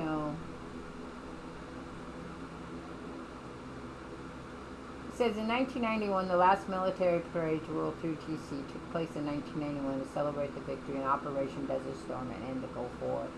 About 1,800 troops marched while more than 200,000 spectators lined streets. At the time, street lights were taken down along the Prairie to allow tanks to pass more easily. There is a fairly heated debate with George H.W. Bush's administration as to whether it was appropriate. Joshua Zetz, a historian, contributing editor of Politico. I read a lot of stuff from Politico. They have some interesting take on stuff. Zetz said that Bush ultimately supported the parade in order to help Americans overcome the Vietnam syndrome, referring to the public negative view of the military following the Vietnam War. The event cost around $12 million, which was paid in part by the Defense Department and a group of veterans organizations. So, historically, the U.S. has held military parades to mark an end of a major conflict like the Civil War, the World War I, and World War II. However, there were no national parades following the wars in Korea, Vietnam, and more frequently Iraq War and war in Afghanistan. Notably, when the Army turned 200 years in 1975, there was also no grand parade given that the country was still grappling with the aftermath of the Vietnam War. Like I said, a parade's not a thing to me, but it's the cost that's the problem there. Because it just feels like they raised the deficit. That's the beautiful plan. That's one of the things they're asking for, is to raise the deficit to something $1 trillion. And then they're taking all these cuts. They're going to take all these cuts, and then they spent the money that they're supposedly saving on something like this. So, but a lot of what goes on in the government now makes absolutely no sense. So if you have a chance, if you have Instagram, he's also on other things like Blue Sky, Threads, I think Facebook's another one he's on. I don't do Facebook. But if you have an Instagram, you should go check out Jolly Ginger. Let me see if I can find something. Let's go here. Well, the Associated Press is talking about stuff going on in California. If you want to go to Blue Sky, I like Blue Sky. I'm on the Democratic side of it, socialist side, so I'm just trying to find. It has a lot of artists on it, or artist side.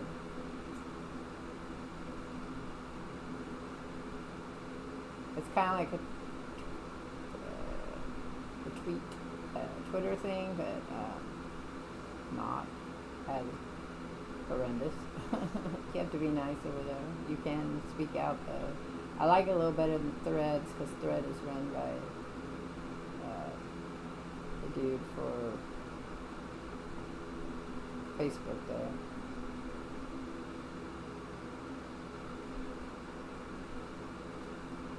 A lot of people, I feel like they are just tucking their head in and trying to not be affected by anything.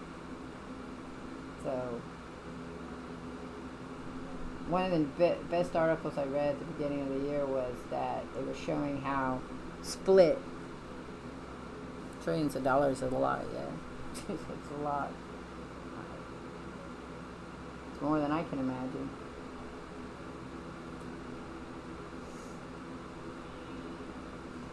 I don't have one, I guess. So let's see if I can find him. Substack's another one that you could go to. Oops.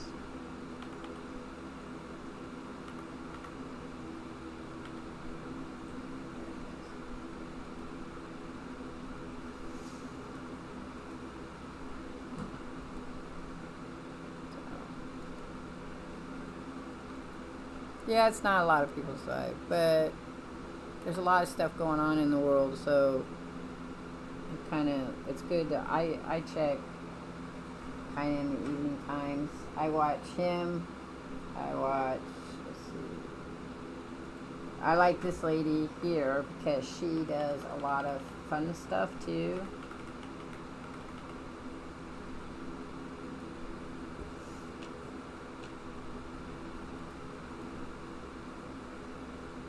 So, Jolly Ginger doesn't actually always have happy stuff, but this lady has happy stuff. Jolly Ginger does do a lot of civil rights stuff, So if that's something that you're interested in, he does a lot of that as well as his government, his political stuff.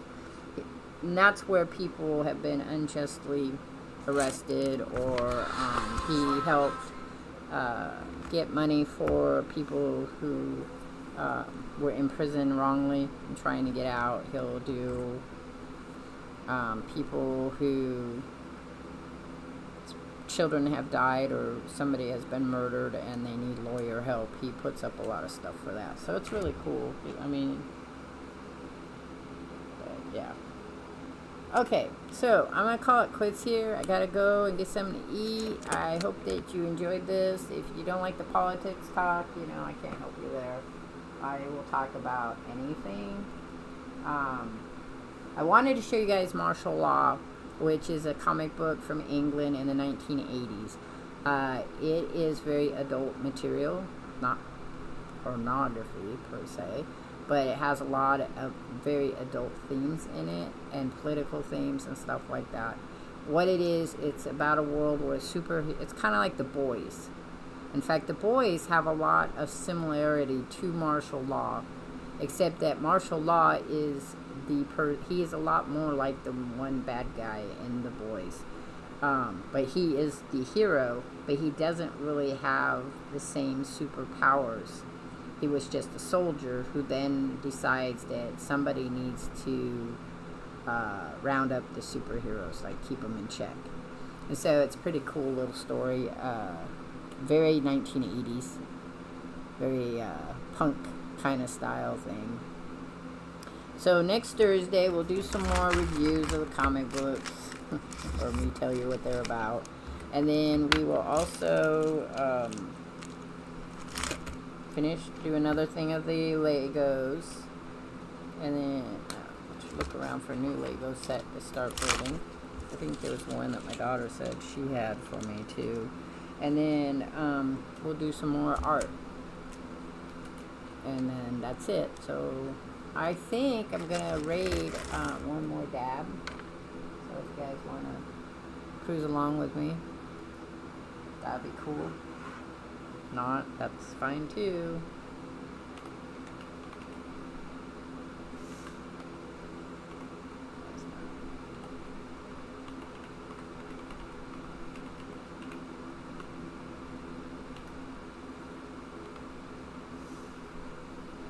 Anyway, you guys have a great evening. And like I said, I might be back to stream tomorrow, but I don't know yet. So just kind of look up my Discord to find out. Peace, everybody.